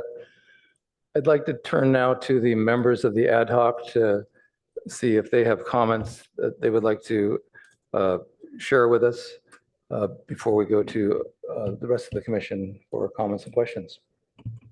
Anne? Well, I actually will start it off just to say thank you to the staff for the report and for the support over the years, actually, that the ad hoc has been working on this project. Different people joined and different people left, but I am incredibly excited that we've gotten to this point tonight and we can have a discussion with all the commissioners about the questions that we've been talking about for quite a while. If you remember back in 2021, when we came to the commission, we said that there were 3 questions that needed to be asked. One was, what goes in a gym or a wellness center? The second question was, where should that wellness center go? And the third question was, since this was to be a public-private partnership, was there appetite in the community to raise the funds, work with the city to have a partnership and support this effort? And I'm not going to say much more right now tonight, but I'd love to have my fellow ad hoc members speak as well. And then to tell everybody who's sitting up here that I'm really excited to hear what you think. It's really, really important. So I defer now to Nellis and Jeff. Thank you. And thank you, Darren and Kristen, for your support in this initiative. I joined the Parks and Rec a year ago, and I think was fortunate enough to be put on an ad hoc that is, I think, is going to bring value to the city. So pretty exciting project. And I think, we still have a lot of work to do. That is finding locations and those types of things. So I think the challenge is there. I'm so glad that we've reached out to the community. Yeah. Just double checking your mic is on. Yes. Can you not? Oh, can you hear me? That's okay. Oh, okay. Got it. Okay. I can move between the two. Yeah, as the presentation shows, we have a lot of work to do, and it's one of the reasons that we reached out to the community. And it's great to hear some of the feedback coming from our community leaders, and we hear what you're saying, and like we said, the challenge is to find a location that'll meet everyone's needs, and to know what is it that we would like to have in a facility that should be sort of I think the jewel of the city. So that I'm going to leave it with that and let Jeff jump in. Yeah, I also am very excited about this project, and I think it really fills a need in our city. And I also appreciate the idea of wellness. And I think that's a very important piece of this facility. You know, our city is our population, we're very high performing, high stress, high expectation area. And that's for not only the adults, but especially for our young people. And I'm around high school students an awful lot, and I see the stress that they're under. And there needs to be an area for them to recreate, an area for mental and physical wellness. And that's going to be an important component. Just recently, actually, there was a short article in the Palo Alto High School, one of the Palo Alto High School papers, and it brought up intramurals, and it brought up that some of the students were looking to start their own little sports, their own little clubs, because they weren't able to commit to 15 to 20 hours a week that a high school sport may require, but they still wanted to participate in something. They wanted to be part of a league. They wanted to be able to do something. And hopefully that something like this center that we're aiming to build would provide those opportunities for those young people, which are such an important part of our community. So I'm excited to hear what the rest of the commission has to say, and it was great to hear the people who called in and the people who answered the survey, and again, very excited for this this project. Thank you. Who would like to comment first? Andy? Sure. Thank you for the presentation and the summary of the community engagement conducted so far. Really helpful to set the stage of what the conversation has been so far and where we're going in the future. I just wanted to, can we go back to slide 11, if that's easy enough? Thanks.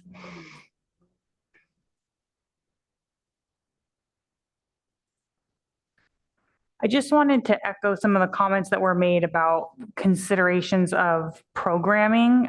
So when we're talking about what should, some of the three big questions raised by Commissioner Cribbs of what should be in the wellness center, and figure out the cost of that programming and the staffing. And so if you look at the suggestions, climbing wall, gymnastics, and on-site childcare, all three of those directly fly in the face of number 4, keeping it affordable. Those are very expensive programs to both install as well as staff. So making sure that we're thinking about balancing the need for diversity in programming, which was also mentioned during public comment, with what really is the need in the community. And I'm a big believer that the publicly provided programs should fill the gaps that are not already provided by the private market. And we do have some other gyms and programming provided by private operators in and around the community. And so really making sure that we're addressing the needs and then balancing the non-revenue drivers with what is really needed, where are the gaps, what can the public agency do to fill those gaps. So just when you're figuring out what goes in the center and how is it staffed and programmed, whether it's city staff or a third-party contractor, and sort of how the logistics of that are done. I think it's premature for us to comment on the throwing out locations for parking limitations when we don't even know what it'll look like. We don't know the square footage. We don't know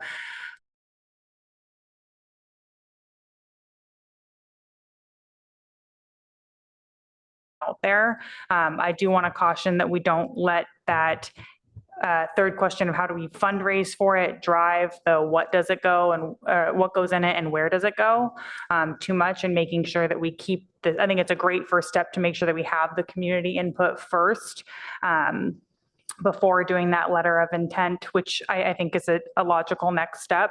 But just making sure that we keep the data from the community as well as the concerns that are raised by the commission here tonight at the forefront of those conversations. And then just as a personal note, I agree with Vice Chair Lemaire about sort of needing public spaces for kids. This is stupid, but I wear a sweatshirt that says municipal on it because I'm obsessed with local government, but also because of the story behind it. And it was the person that owns the company wanted to name their company municipal because they believe that municipal basketball courts are what kept them off the street and out of trouble. And they sort of owe their entire life and career to that. And so I think creating public spaces like that is why we're all here on the commission and what we aim to do. And this is a wonderful opportunity to leave that legacy and to provide those spaces for our youth. So just thank you to the ad hoc committee and to staff.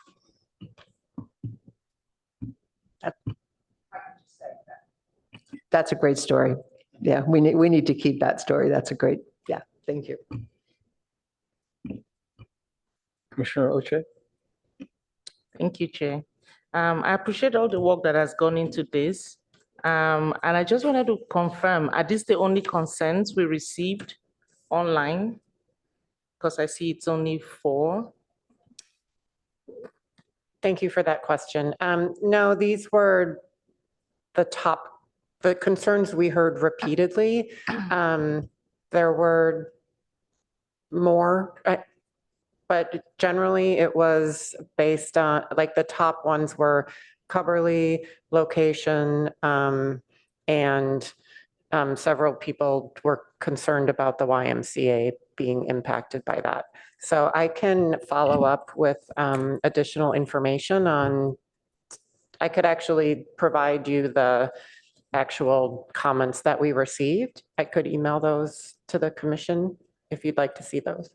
Yes, I'm just cautious that it might be good to have a, an overview of, the exact concerns that, the community is sharing in terms of feedback. Sure. So they know we're hearing them and we're also responding to whatever concerns they might have.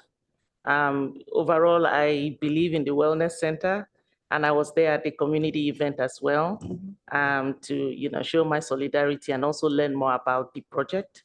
I know it's still too early to know, more details and stuff, but I feel like there's still a lot that needs to be done. And I just want to appreciate the ad hoc committee and the city staff for the work that has gone into this already. One thing that sticks out for me more is, I don't know if it's possible to do a more deep dive, since you said you're going to be sharing the concerns, just to weigh the pros and the cons. What exactly are our cons? What exactly is the community concerned about? And how can we, address those concerns or fears early on, so that it doesn't, kind of snowball to something else? So those are my major concerns. And I think overall we're doing a great job, and I'm happy to support in any way that I can. Thank you so much.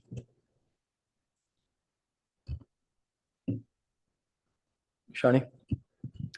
Thank you. And thanks, I want to thank the ad hoc for getting this far. It's pretty amazing, actually, how much work you've done. But I have some things that echo some of what the public asked about, and also fellow commissioners. So why not Cubberley now that the situation has changed? Thank you. I knew someone would ask, so thank you, Commissioner. So Cubberley is, it's still a site that was identified early on as a potential location. The thing with Cubberley, again, we own 8 acres. The school district owns 27. There was the letter that we recently received from the school district board inviting the city to submit proposals to acquire additional land. So staff is working on that. That process, getting from today to building something on Cubberley, would be likely a much longer time frame. And Cubberley, in addition to the land ownership issue, it's, as you know, a old facility that's not just old above ground, it's old underground. And all of those utilities are connected. They come in from one location. And so to do one piece of Cubberley probably isn't the most efficient, and as opposed to doing the entire site as a whole. So it's more of I think overall a timing issue. If we were to wait to get to that point, I think the timing would be significantly longer. And you'd have to, it would make more sense to plan whatever city land we have, to plan that as a whole instead of putting something there and then trying to plan around it. Okay, thank you. We had several people today who expressed concerns, and there's concerns that are on the, that some of them you mentioned, and as Commissioner Oche asked, there's more that maybe not as pervasive. But in my experience, when a project that is this expensive and really doesn't have funding, and not even completely clear about the space, already concern, people actually come here to speak about with concern, those concerns they grow over time. And it makes it more difficult to get to where we want to go. And so I think more clarification on several issues. One is the cost that people have talked about, not only of the project construction, but what do we expect in terms of programming, maintenance? How much is it going to cost over time? It's going to be really critical because concern could grow around that. And some of the things that people really want should probably be there, even if they're expensive. And other things, maybe we do need to look, like Commissioner Brown said, at what is offered by other private enterprises. You know, I've been to the Elks twice, I think, but they have a gym that's empty. And they have a swimming pool that in the evening has 3 swimmers in it, you know, and it's not very well used, even though the facilities are good. So is the market really there? I think people will want to know can we actually build this, and how much is it going to cost us over time? So these are sort of, and the last thing is, like, I didn't really think about it before, but Winter Dellenbach asked about people being on a commission and on a nonprofit that is aimed for, so is there a conflict of some sort? Is there something that would potentially prevent them from voting at some point or something? I would like to know this in general, just because we should know, right? Yeah, thank you for that question, Commissioner Kleinhaus. The ad hoc, and Kristen and I met with the city attorney's office to talk through those exact issues. Before nonprofit was even created, we wanted to ensure that we were on sound ground. The attorneys had discussed that and explained that there is not a conflict of interest. This ability for the 3, that's the limit, 3 commissioners to serve on this nonprofit is covered by the government code, section 1090. It's illegal for a non-compensated officer of a nonprofit to be on both sides of a potential contract, in this case with the commission and this friends group. There could be a potential conflict of interest once we get into a deeper conversation on locations. And so before that comes, the advice I just got from the attorney's office recently was, when we get to that point, even if we have other things to discuss, we'll separate that out on the agenda, location element of the conversation. We'll in advance have done an analysis of conflict of interest, meaning do we have commissioners who own property or live within 500 feet of some of the proposed areas? And if so, they would recuse themselves from that part of the conversation. Okay, thank you. Chair, could I respond to the question about, or the comment about market for a gymnasium? Would that be okay? Okay. Yes, please. So 2 things I wanted to just share. One is the gyms at Cupperly, even when we have 3 functioning gyms, so these are the basketball court gymnasiums, they are used till 10 o'clock at night, pretty much 7 days a week, if not sometimes longer. There is a huge need for that type of space. We have ballroom dancing groups, basketball, indoor soccer, volleyball, table tennis. It's heavily used. And I think if we were able to have a new gym facility at Cupperly, and another gym facility or wellness center somewhere else in Palo Alto, I think they would be both used 7 days a week. I mean, there is such a need. With respect to the things like, I understand like a climbing wall gymnastics, those are expensive to run. Some of our other programs are too. Most of our programs that we offer, if not all, are done right now. Like, so our Boost fitness classes, which are adult fitness classes, are done through contractors. So, and it's done through a revenue share. So we have a contract with someone who provides the class, an instructor, an organization. They get a percentage of the revenue and we get a percentage of the revenue. So the only cost to us is having like a facility attendant there after hours to open the doors, make sure they have everything they need and lock the doors. But I think that our model has worked pretty well using that as opposed to hiring staff who might be offering those programs. So just wanted to share. Thank you. Thank you. And I want to thank staff and the ad hoc for all the great work that's gone into pursuing the vision of a community recreation and wellness center. It's great to get the outreach to the public as requested by City Council. It's taken a while. It's the last time this subject has come up for discussion at the commission was 15 months ago. So it's great to get this returning here now. I am very much in favor of finding a way forward for this project. I agree, as others have stated, that a letter of intent is a logical next step. It feels a ways off to me at this point.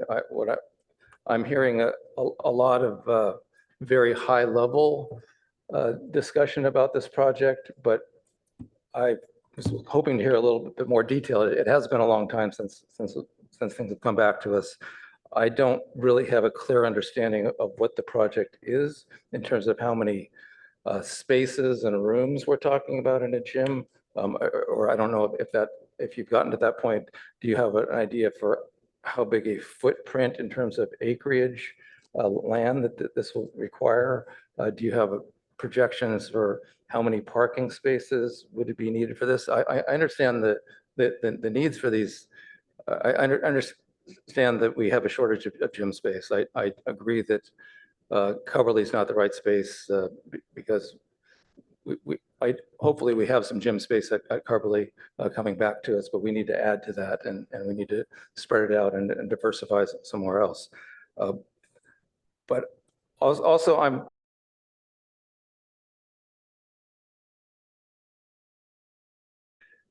given that it's great that we got a lot of participation online, but there's a lot of ambiguity about it. We don't really know who's responding. People weren't required to respond.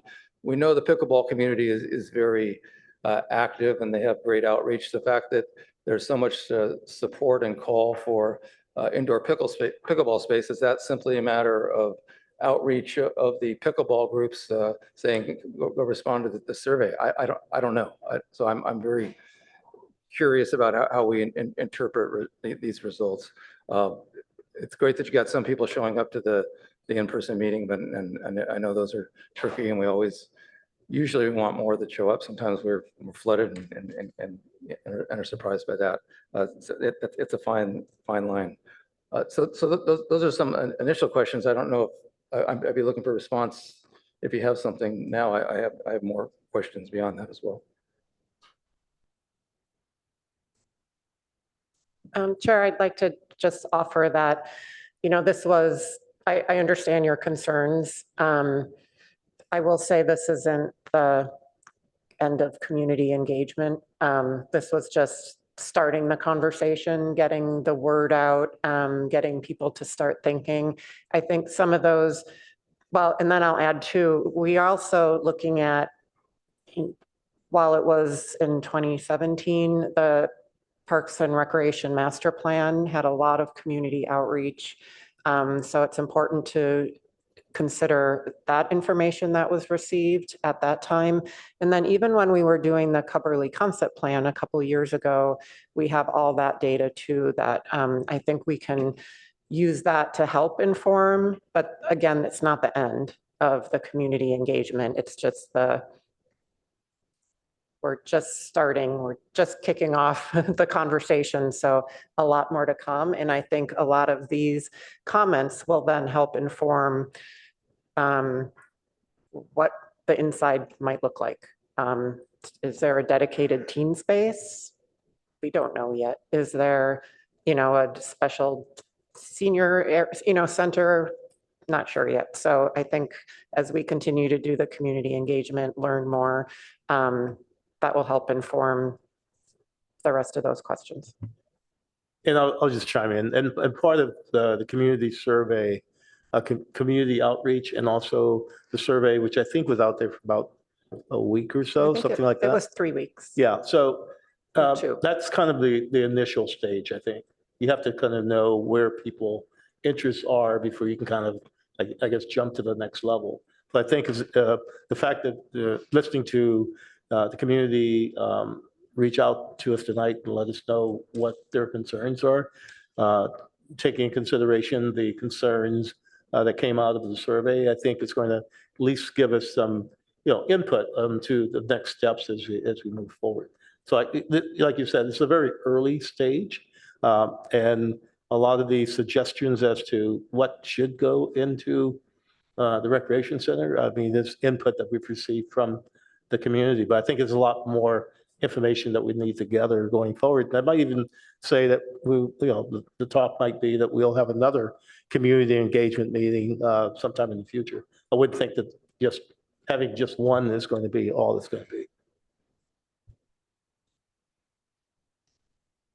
Ann, did you want to comment? I do, yes, if I could. So to be specific and answer the first question and think about what things go into a gym, I think that we really know most of the things that go in the gym. And I want to make sure that everybody on this table knows that I didn't suggest the swimming pool at the community meeting that ended up on the PowerPoint. So just to be really clear, we see a big space. Think about 3 basketball courts, but think about the ability to be flexible and have basketball going on, have volleyball going on, indoor soccer, badminton, table tennis, indoor pickleball, of course, Tai Chi, judo, martial arts, fitness programs, dance, Heart Fit for Life, which we have to include because it's so important to everybody in the community, weightlifting and exercise equipment, community meeting space, exercise classes for all boys and girls. So that's the specifics, Jeff, of what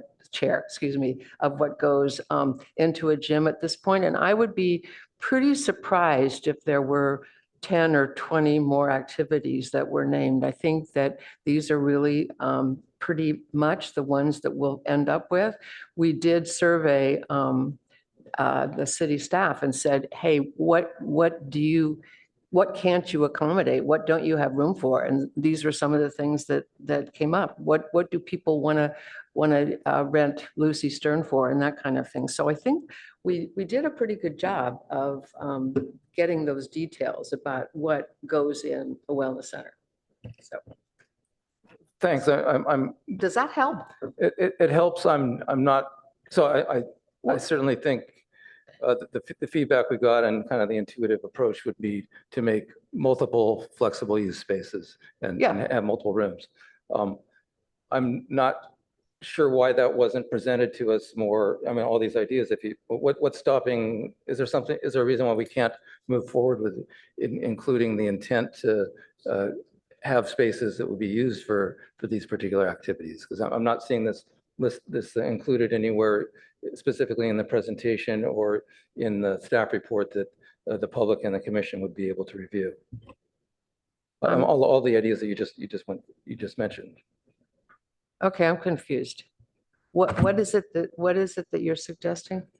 I'm suggesting let's add more details to. Okay, so you know what I think is going concept. on here? We have been doing this for so long, and we haven't had a chance to come to the commission and say, hey, this is where we are with this. And These are the kinds of things that we learn that need to go into a wellness center or a gym because of the restrictions, we haven't been able to talk about it. So I can understand why you're asking, totally. And, okay. I think it'd be, it's been a long time. I mean, we were hoping to get And we were hoping to get you back to the commission in the fall and in November, December timeframe. And so there was an opportunity. No, it's, I mean, that's okay. No need to apologize.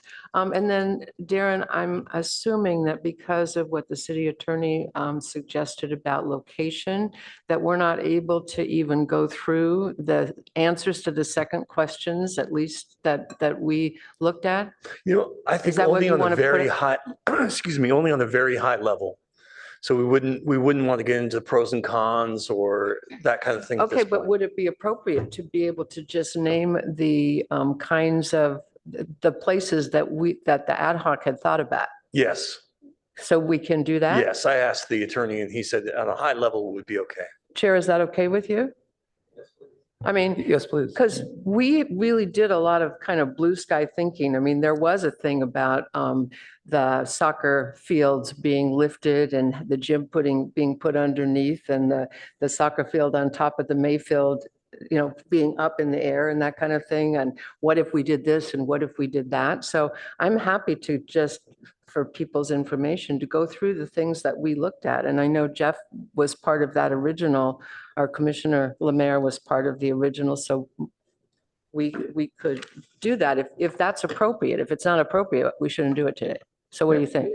I think it is okay. Yeah, and I mean, I know you've been working on this for a long time, and I have no Yeah. doubt we're just getting the very tip of the iceberg, and Okay, so- really looking to see more.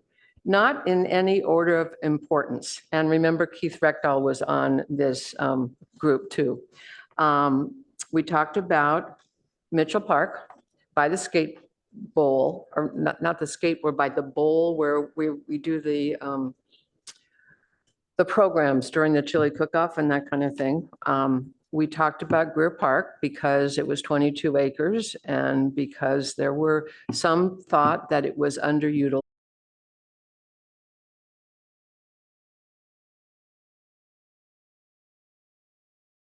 Redesigned, and I'll come back to that in a minute. We talked about Cubberley because we knew it's a great piece of land. It's on public transportation. It has enough land. It's got playing fields. It's got, you know, a really good feel. And if there was space at Cubberley tomorrow and we could build a gym or a wellness center there, I would be all for that. But I don't want to wait 10 years because it's going to take that long. We talked about the Ventura area and thought that that was really interesting because of the master planning that's going on over there and the fact that Ventura is so under parked. The facilities for park are just, they're not, and we've been working hard on that, but that they could use some additional recreation. We asked the city through Darren to talk about real estate that wasn't being used, that the city owned, that we didn't know about. There wasn't any, but we asked. And we also thought about all of the buildings that are not being used for offices anymore. As people redefine their workspace, would there not be a space that could be utilized as a gym or a wellness center? We talked about, I told you about the playing fields at Stanford. We talked about a potential Stanford trade. I mean, we didn't know anything about the possibility, but we talked about that. And then we thought if we had the community conversation, if there were other locations that we hadn't thought about, that might come to the forefront. I want to go back to the 10.5 acres because it's contiguous to the softball field and the baseball field over at the Baylands. And if all those pieces of land were put together, it could be an incredible sports complex for the future and for the city. And I know that there are some things that may not work about that. And it's a really big, gigantic vision, bigger than the gym wellness center that we envision. But I don't think we can have a community discussion without looking at that area and saying, what could we do if we put all that land together? So I think those are the places that we looked at. Commissioner Lemare, do you remember any other? I don't recall any other. I think it's a pretty exhaustive list and recap of the last few years of our process. Great, thank you. Yeah, and I think one of the other things we took into consideration as we were looking at these different locations was how convenient is it for, a kid to bike to these locations, and looking at traffic and those types of things. So you want to have something that's accessible, and that you can, for transportation that's centrally located. So those are some of the, so I mean, and again, all of these things, we looked at the pros and the cons of which one would lend itself to be, a better location than another, but also, you're still gathering information from the community about what would work and what would not work. And those are the things we still have to listen to and make decisions based on that. Thanks. Is there a specific site at Greer where you're considering, where you consider would be the best place for the wellness center, Jim? There were two sites at Greer. One is at the north part of Greer where I think it's baseball field is now. I'm not sure whether it's baseball or soccer, or it's a combo thing. So that's the Colorado Avenue West Bay Shore. And the other one is, I'm sorry, it's not Colorado, it's the Amarillo. And the other one is the Colorado, that fourth parcel of Greer Park that was just turned into a park in 2000, next to the skate park. So evidently there is enough room to do the skate park, to do the redesign and do a wellness center there. And it would be next to the new housing. And that second location you're referring to is the area that member of the public, Sherry Furman, voiced concerns about, I believe.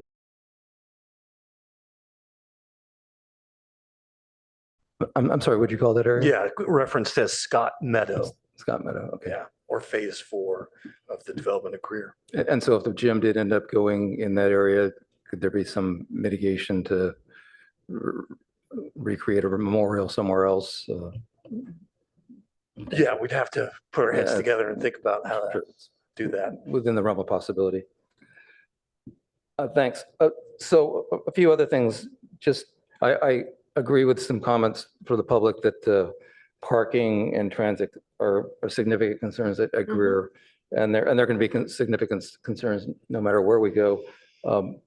I would encourage some outreach to the Transportation Department and potentially the Planning and Transportation Commission before we get too far down the line and get some recommendations and some guidance from them. Looking back at our goals from our directive from City Council, as far as the demand assessment, I'm not sure that we've ticked that box. I think that we're hearing a lot of enthusiasm for a gym and wellness center from people who are interested in a gym and wellness center, but there have been concerns raised about the financial costs of that, and we need to figure out how to pose the question of trade-offs to really understand how the community would prioritize a project like this. Certainly, I think if we have the funding for the project coming forward for a private partnership, that increases the priority for a project as opposed to an unfunded project, but it's something we need to consider. So I think this is part of what we owe to City Council. We need to get back to City Council on further. I do have some concerns I'd like to voice in terms of the nonprofit that was created. I was very surprised to hear about this. I was surprised to read in the newspaper that we have 3 commissioners who are directors on this nonprofit. I was very surprised that this wasn't communicated to the commission at an earlier date either. I don't know if there's a specific reason why you didn't want to share this information with the commission before doing this, or at least bring this up in a monthly ad hoc report. I'm missing the connection here. And I think the perception of a conflict is real. I appreciate that the city attorney's office has, I appreciate that you did the right things and checked the right boxes before moving forward with this. That's following the letter of the law, but I still believe there's a perception issue out there that we need to be very aware of. And I think we need to be very forward and transparent and proactively about this. And I don't feel like that's happened to this point. And that concerns me.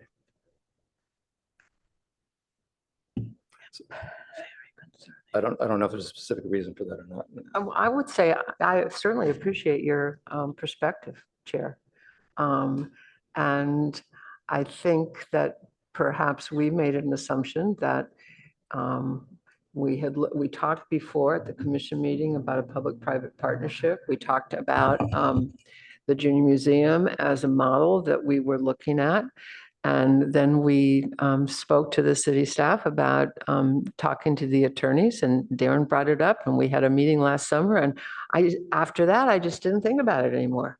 And I know in a lot of conversations, you're always so good about making sure that we're adhering to the Brown Act and not bringing things up and not talking about things and not doing serial kind of thing. And so I don't know. So I appreciate your perspective. We thought we were all doing the right thing. Thank you. I appreciate that. I wasn't suggesting there was a malice of intent, but I think there is a perception issue we need to be careful Actually, there about. was absolutely no No, malice no, involved. We were absolutely so excited about the project and the fact that we were able to find participate in this project that could be an incredibly exciting project for everybody in the city. Yeah, especially the kids. I share the excitement. I'm not trying to put a damper on it. I'm concerned about our use of ad hoc committees, and city council has had concerns about the use of ad hocs in the past. The handbook, states that subcommittees should be used judiciously, as it is the wish of the council that the entire BCC participate in most agenda topics. And I think we need to keep that in mind and err on the side of caution for things like this in the future. Other comments, Shani? Yeah, so I have a question to the ad hoc and a comment. Are you still considering other sites, or are we narrowed down to only Gray Park? I'm sorry, I didn't hear the question. Are you still looking at potentially other sites of the long list that you looked at? You mean besides the ones that? Besides Greer Park, are you still considering other places? Are we considering other sites? Is that? Yeah, are there other sites still being considered? Yeah. So I want to say something about like what I feel about the sites then, because I didn't think that was part of the discussion. I think that that one of the biggest values of large parks is being large parks. And when we start chopping them up and putting a dog park here and a pickleball here and something for little kids here and a gym here, we lose the benefit of a large park, which hosts events. The community loves, is always busy. And now we have all these things. Each one serves a part that is really important in the community, but we lose the large park aspect of it. And I'm especially concerned about Mitchell. I don't know Greer Park as well as I know Mitchell. I do not want to see Mitchell Park sliced up a lot more than it already is. There is huge value to all the events like the 4th of July cookout, the chili. People need that space. And when you start slicing it up, I think it's a problem. The other thing I want to say is that to go back to the sites of the golf course, there was an EIR for the golf course that approved the EIR. And in that process, the potential for a gym there was found by council, and in the ordinance, the gym was taken away from that because they EIR found that there was no community support because of the distance and all the issues with traffic and getting kids there on a bike after school and all of that, but also because of significant unavoidable impacts that could not be mitigated. That's a big deal. Yeah. And so I don't know that. Excuse me, Commissioner, I think, I appreciate your comments, but I think we should probably steer away from the location question. Okay, I'm sorry. Based on the previous I guidance just, we got. you know, because that's why I asked first. Okay. Yeah. My other comment is that there is a certain level of concern when 3 commissioners are on a board of one nonprofit, even if I support it. The city is going to appoint new commissioners soon, and it may be the same ones or not. But let's say there's a commissioner that is appointed that really doesn't want to see a gym. Is he going to be comfortable, or she, or they, comfortable speaking here? I'm not so sure, because there is already 3 out of 7 that are really obviously very much engaged. So I'm supportive of a gym, but I don't know that people would be comfortable to speak up. And that does create a certain problem, I think, that, you know, the community, and Jeff brought up some other aspects. So thanks. Could you clarify what the purpose of the nonprofit is? Is it fundraising primarily? Why I'm not entirely clear why if you're willing to share why the decision to form the nonprofit at this point was made.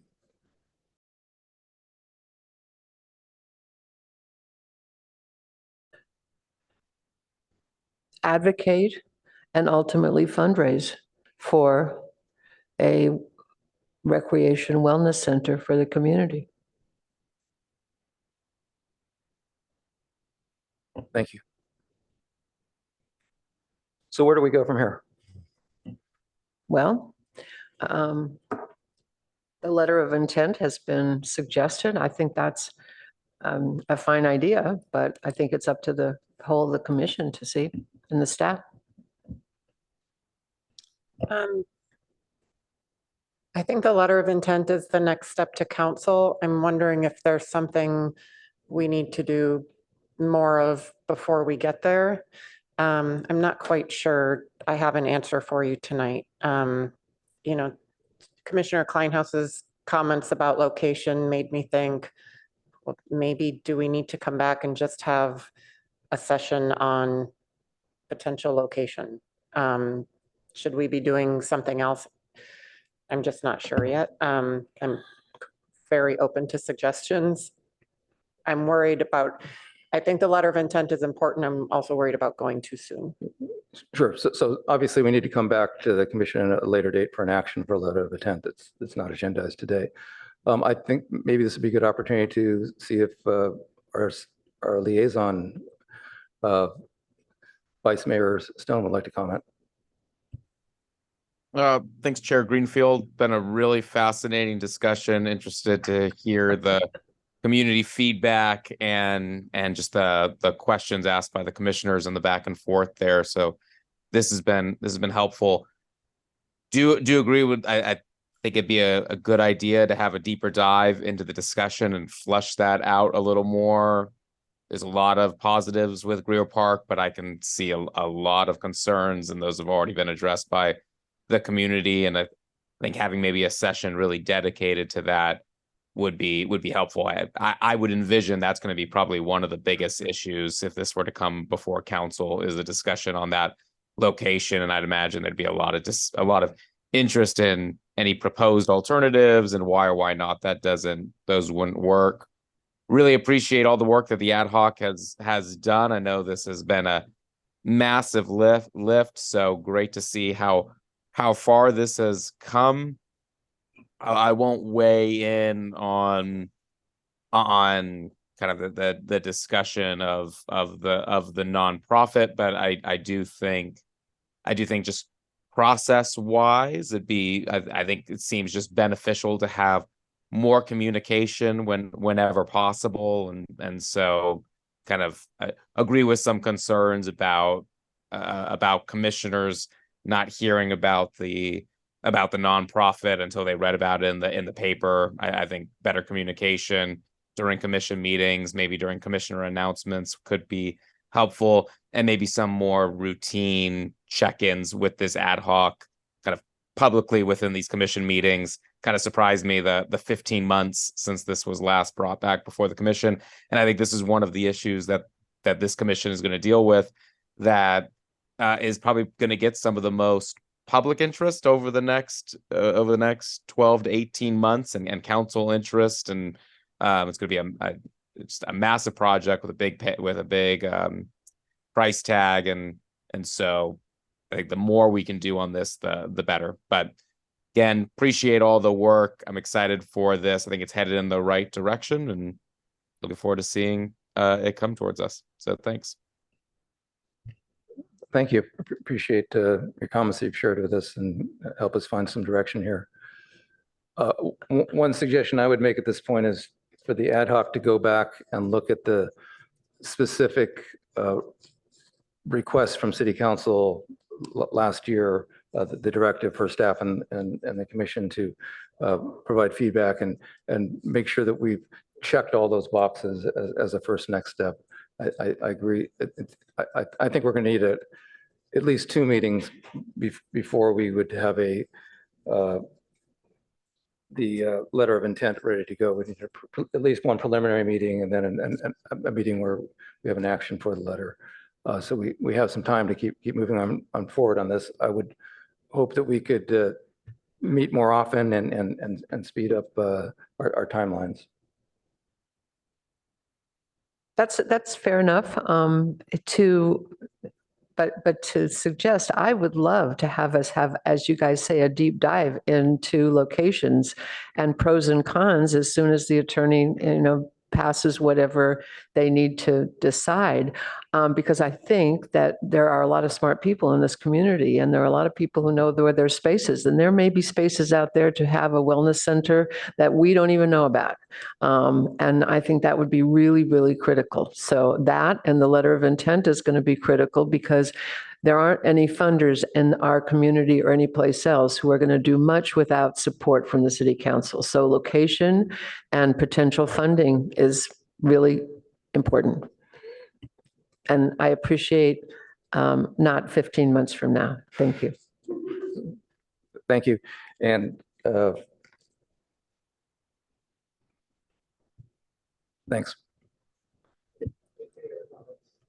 Any other comments?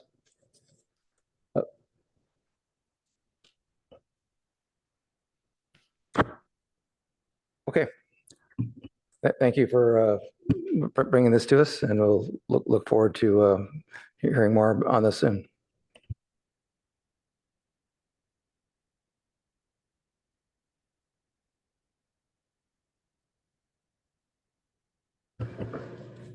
Next up on our agenda is a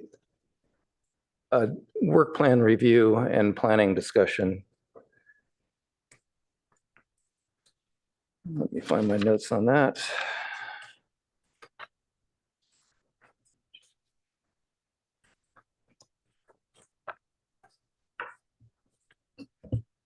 Okay.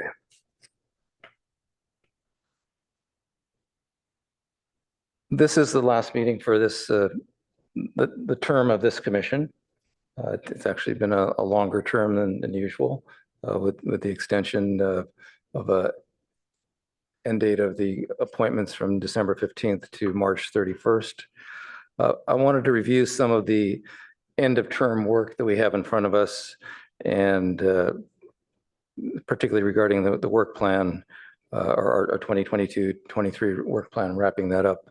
And I thought it'd be helpful to go over some of the process details, particularly considering there's newer commission members, and also the fact that we've only been through the work plan for 2 years now. So after considerable discussions with the city clerk, we do have clarification that our 2023-24 work plan needs to be submitted by the end of May, as opposed to earlier, which didn't make sense given the turnover of the new appointments on the commission. So this is achievable, but we'll be on a tight schedule to accomplish this. A year ago, at our March 22 meeting, the entire body of the meeting was dedicated to completing our 22-23 work plan. So we should be thinking about something like that happening coming up. So our April meeting will be our commission reorganization meeting where a new chair and vice chair will be elected.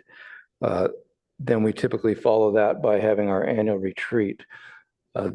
In order to meet the deadline of getting our work plan completed and submitted by the end of May, we'll have to have our retreat in early May, where we'll establish our annual priorities in alignment with City Council's priorities. We'll establish our ad hocs and liaison assignments. And typically what we did in the past based on our ad hoc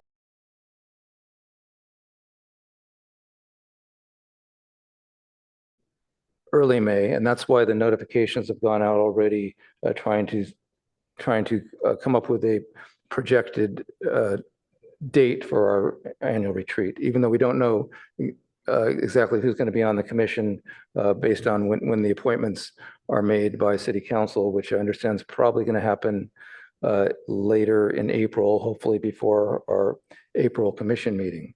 Now, everyone should understand that even if your term is expiring on March 31st, you're permitted and encouraged to continue to participate and to serve on the commission until a new appointment is made. And so as part of that, I want to encourage everyone on the commission to work with their ad hoc to look to wrap up to put together a summary and create a work plan item results summary that we can integrate into our 2023-24 work plan. So our May meeting I expect will focus primarily or exclusively on our work plan and getting that completed. Looking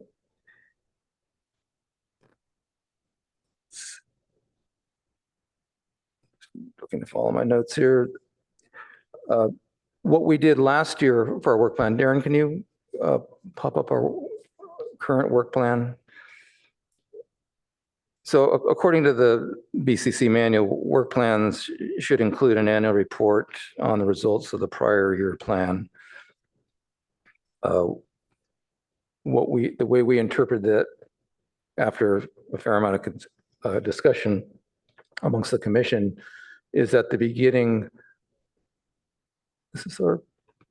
Can you scroll down a little, please? Oh, yeah. So we can see the column down below. So either you see prior year accomplishments are listed in the left side of that column. So at the beginning of our work plan, there's each of the work plan items from the previous year is listed in the first bullet, and effectively the results of the work plan are included there. And what you should be doing is looking at the work plan items. Darren, can you please scroll down to the first work plan item? So for each item, we're specifying what the impacts and timeline will be. We're listing measure of success, and that's really what we should be commenting against for our work plan summary results. And it's okay to include gaps where we didn't, if we're not meeting the success we're aiming for, it's okay to mention that. I think the accomplishments should be more open-ended, a summary of what was good and maybe where we fell short, so we can learn from our lessons. Something we focused on as a commission when creating this results is that this work plan summary becomes a public document, and it's an annual record of what we've accomplished as a commission, and it's pretty concise, and so I think it certainly takes some work from us to put it together. City Council's asked us to do this, but I think it's for a good reason, and it serves a good purpose. So what I'd like to encourage is for each of the, again, for each of the ad hocs to look to convene as soon as possible.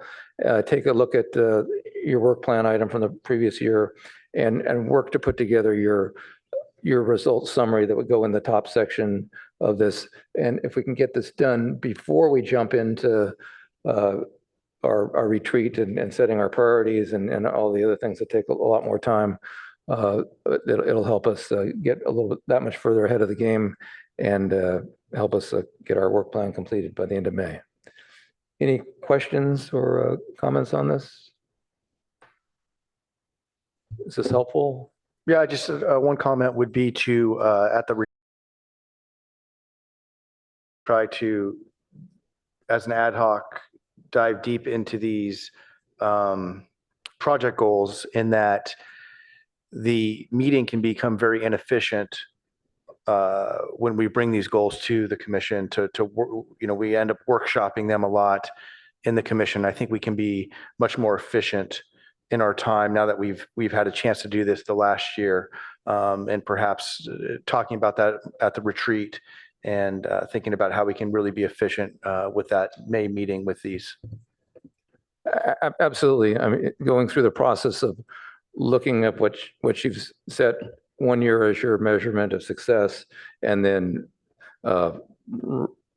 rating yourself or compiling results, so certainly is going to help us develop the measure of success for the next work plans moving forward. And so I absolutely agree with that, and I think it's important to do this before we create our next work plan, so that it'll help streamline and optimize the process of creating a more effective work plan.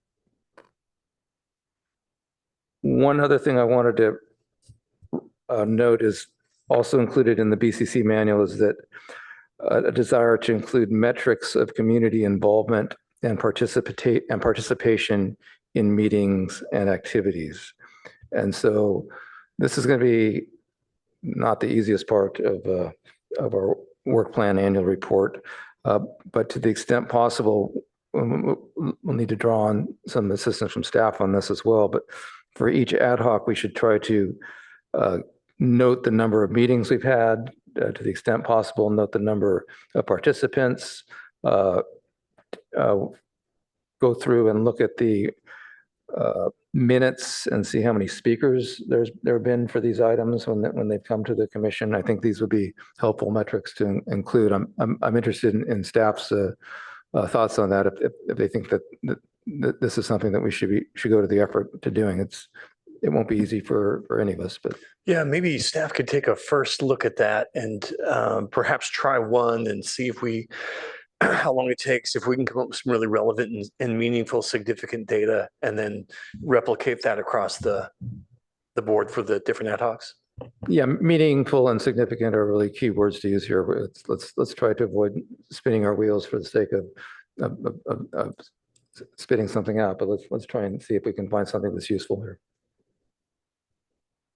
We do often talk about being a data-driven group and looking for data and information. So I can appreciate the desire for this.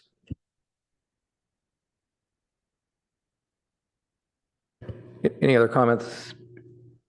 Or we can bring this item to a close. Darren, do you have any more comments from a staff perspective?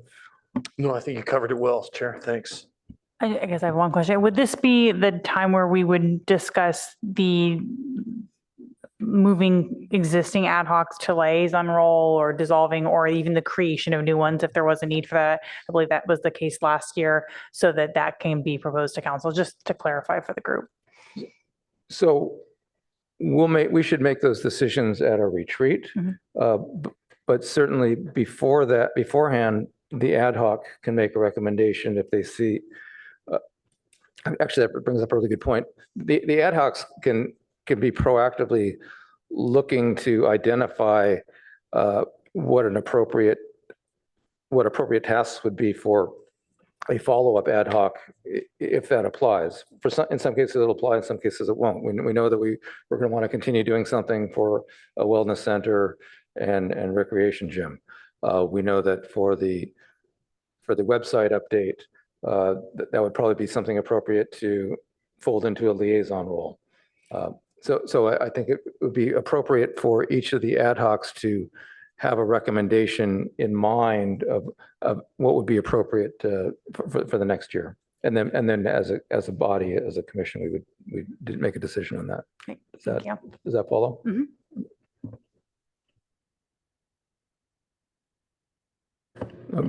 Good question. Good. Okay. Let's now move on to ad hoc committee and liaison updates.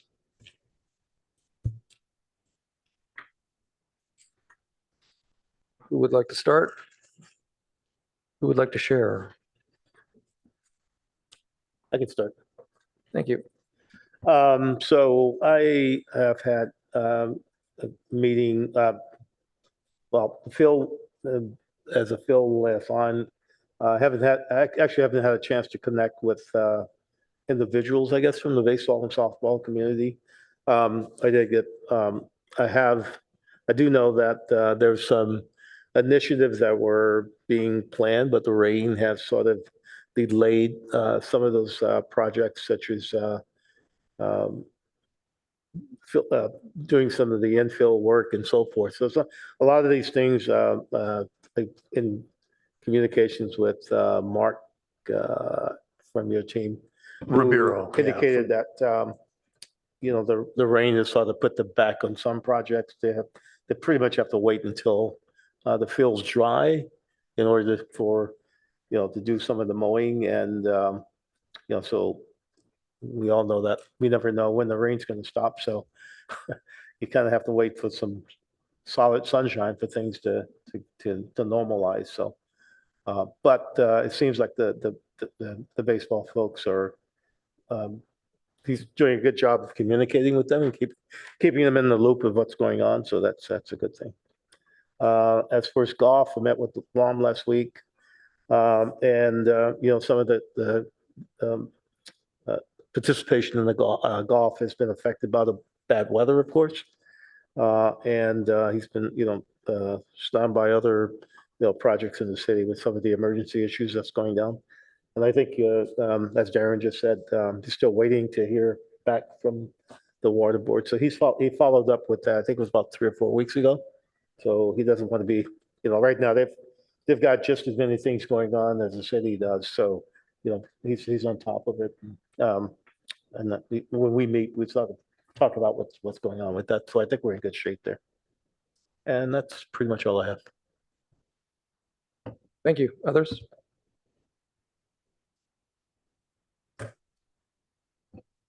Just very briefly, in terms of my liaison role with Safe Routes, there is a Palo Alto High School student who is looking to do something with a traffic garden in a park, and she's recently reached out to me directly, so I will be corresponding with her to see what she might have in mind. But again, it's just great that one of our local students and young people is looking to do something. So we'll see how we can best help with the project.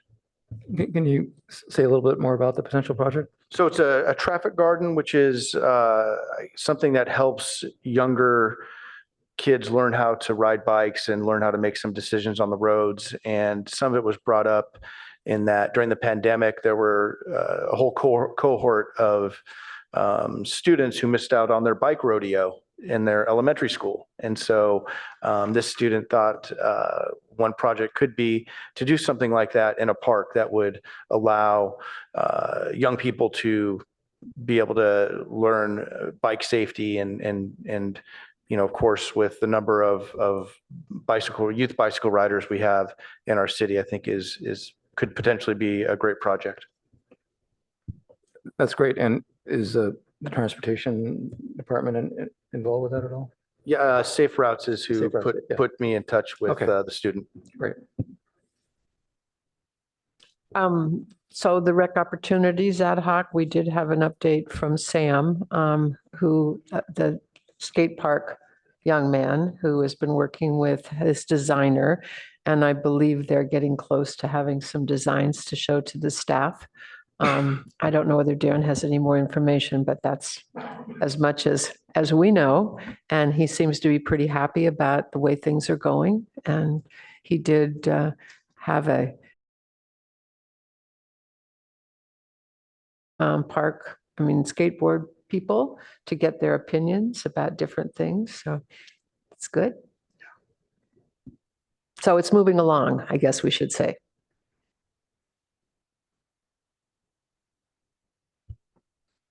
Others? Just so we've, oh, sorry, go ahead.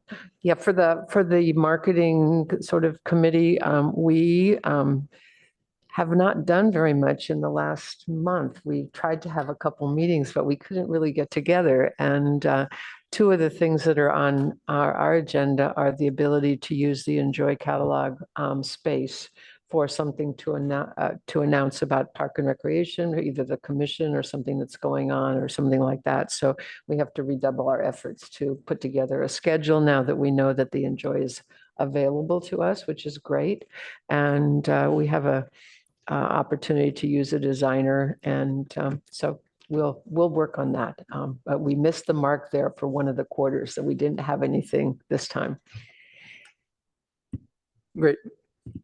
Just that we continue to work with staff and the dog owners association group to look for a dog park opportunity in North Palo Alto. But we are still looking at possible locations.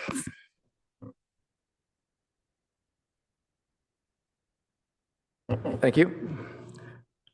I have a few items regarding electric conveyances or e-bikes. I had a conversation. There was a member of the public who asked to speak with me about the e-bike policy. He was a speaker at City Council. I had a nice conversation with him. I've also reached out. I followed up on the letter from the Pali newspaper student asking for someone to reach out to them. So I'm waiting to find a time to meet with them. I appreciated Penny Elson's letter regarding bike rack options for the city. I've always been an advocate of supporting alternate transportation, particularly including additional bicycle parking infrastructure. And on that note, I did notice just this weekend, there's new bike parking. I'm not quite sure how new, but at the North Mountain View entrance to the Baylands, right at the end of San Antonio Road at Terminal Boulevard, there's now some bike loops by the bathroom there, which is nice. It used to be kind of a fence to be able to lock bikes at, but that's a great addition from our neighbor that's helpful for us, and look forward to being able to build on that. The Mid-Penn Hawthorns area plan is progressing towards the formation of a public access working group. This is something that's kind of been in the works for a while now. And this working group would be a public forum for stakeholders to collaborate with Mid-Penn on things like parking and trail opportunities. And so I've been the liaison for this group, but it's been a passive role waiting for something to happen, and it's threatening to happen fairly soon. Working to set up a meeting with the urban forestry ad hoc in advance of a likely tree ordinance review at the Parks and Rec meeting next month. Continuing to follow up with park dedication on the potential formal dedication of the Greer Park sewer easement area that we discussed last month, and working with staff to keep tabs on when the timing for this will be. Maybe next month, maybe the month after that, but it seems like within the next 1 to 3 months is likely. And finally, getting back to I guess that's all I have for updates before we move on to the final agenda item. Does anyone else have any further updates?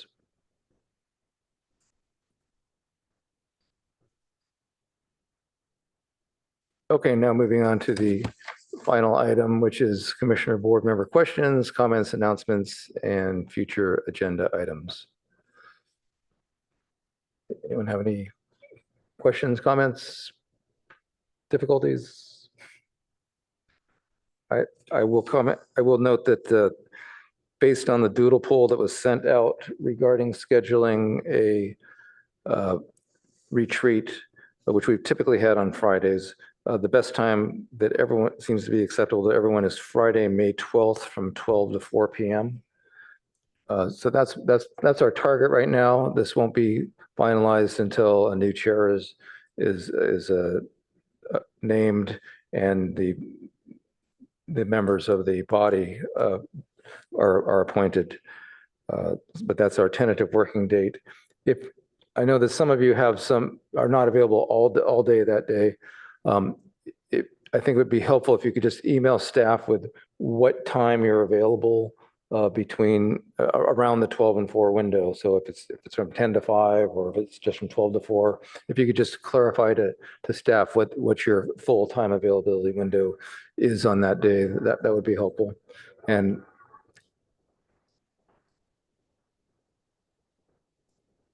obviously that's just an estimate at this point in time before we finalize it. Darren, should we talk about agenda for the coming months? Yes, thanks, Chair. Some things that I still need to confirm, but I know we were looking at the tree protection ordinance as a possibility, and we'll fine tune that once we meet with Peter Bellinger and learn more about his timeframes. Same situation with that easement at Greer Park. So I've got communications into 3 different departments to see, would this be ready? So I'm kind of waiting for responses on that.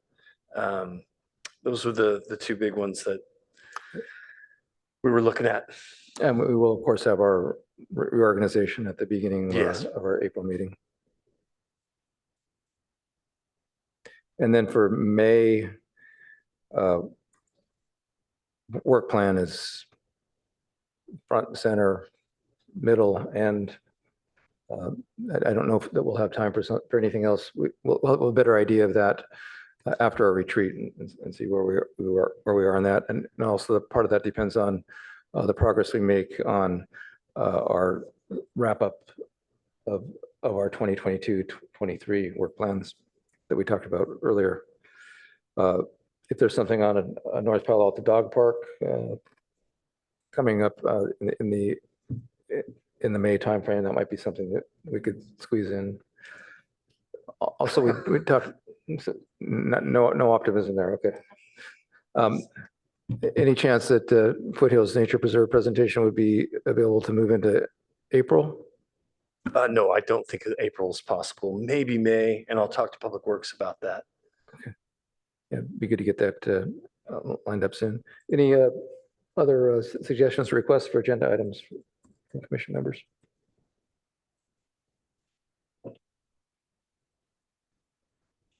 Forget about the Recreation Wellness Center. Maybe we should have a permanent place on the agenda for the next 6 months. Maybe. Up to you.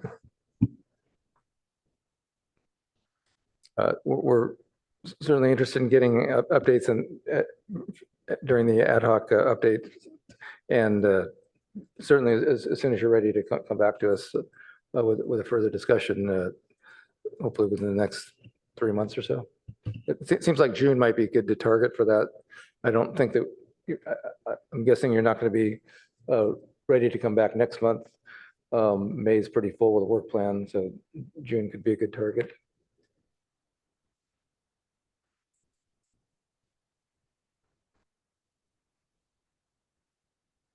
Anything else? Maybe we could discuss all the projects that are planned in the Baylands, whether they're parks or not, and kind of get an idea of all the projects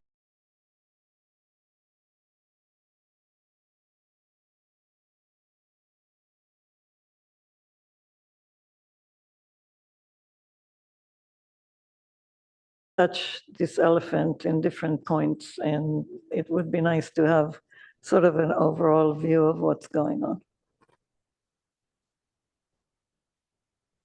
Sorry, an overall view of the Of park. all the different projects and the timeline and who's responsible for them, whether it's Public Works or Parks or other agencies.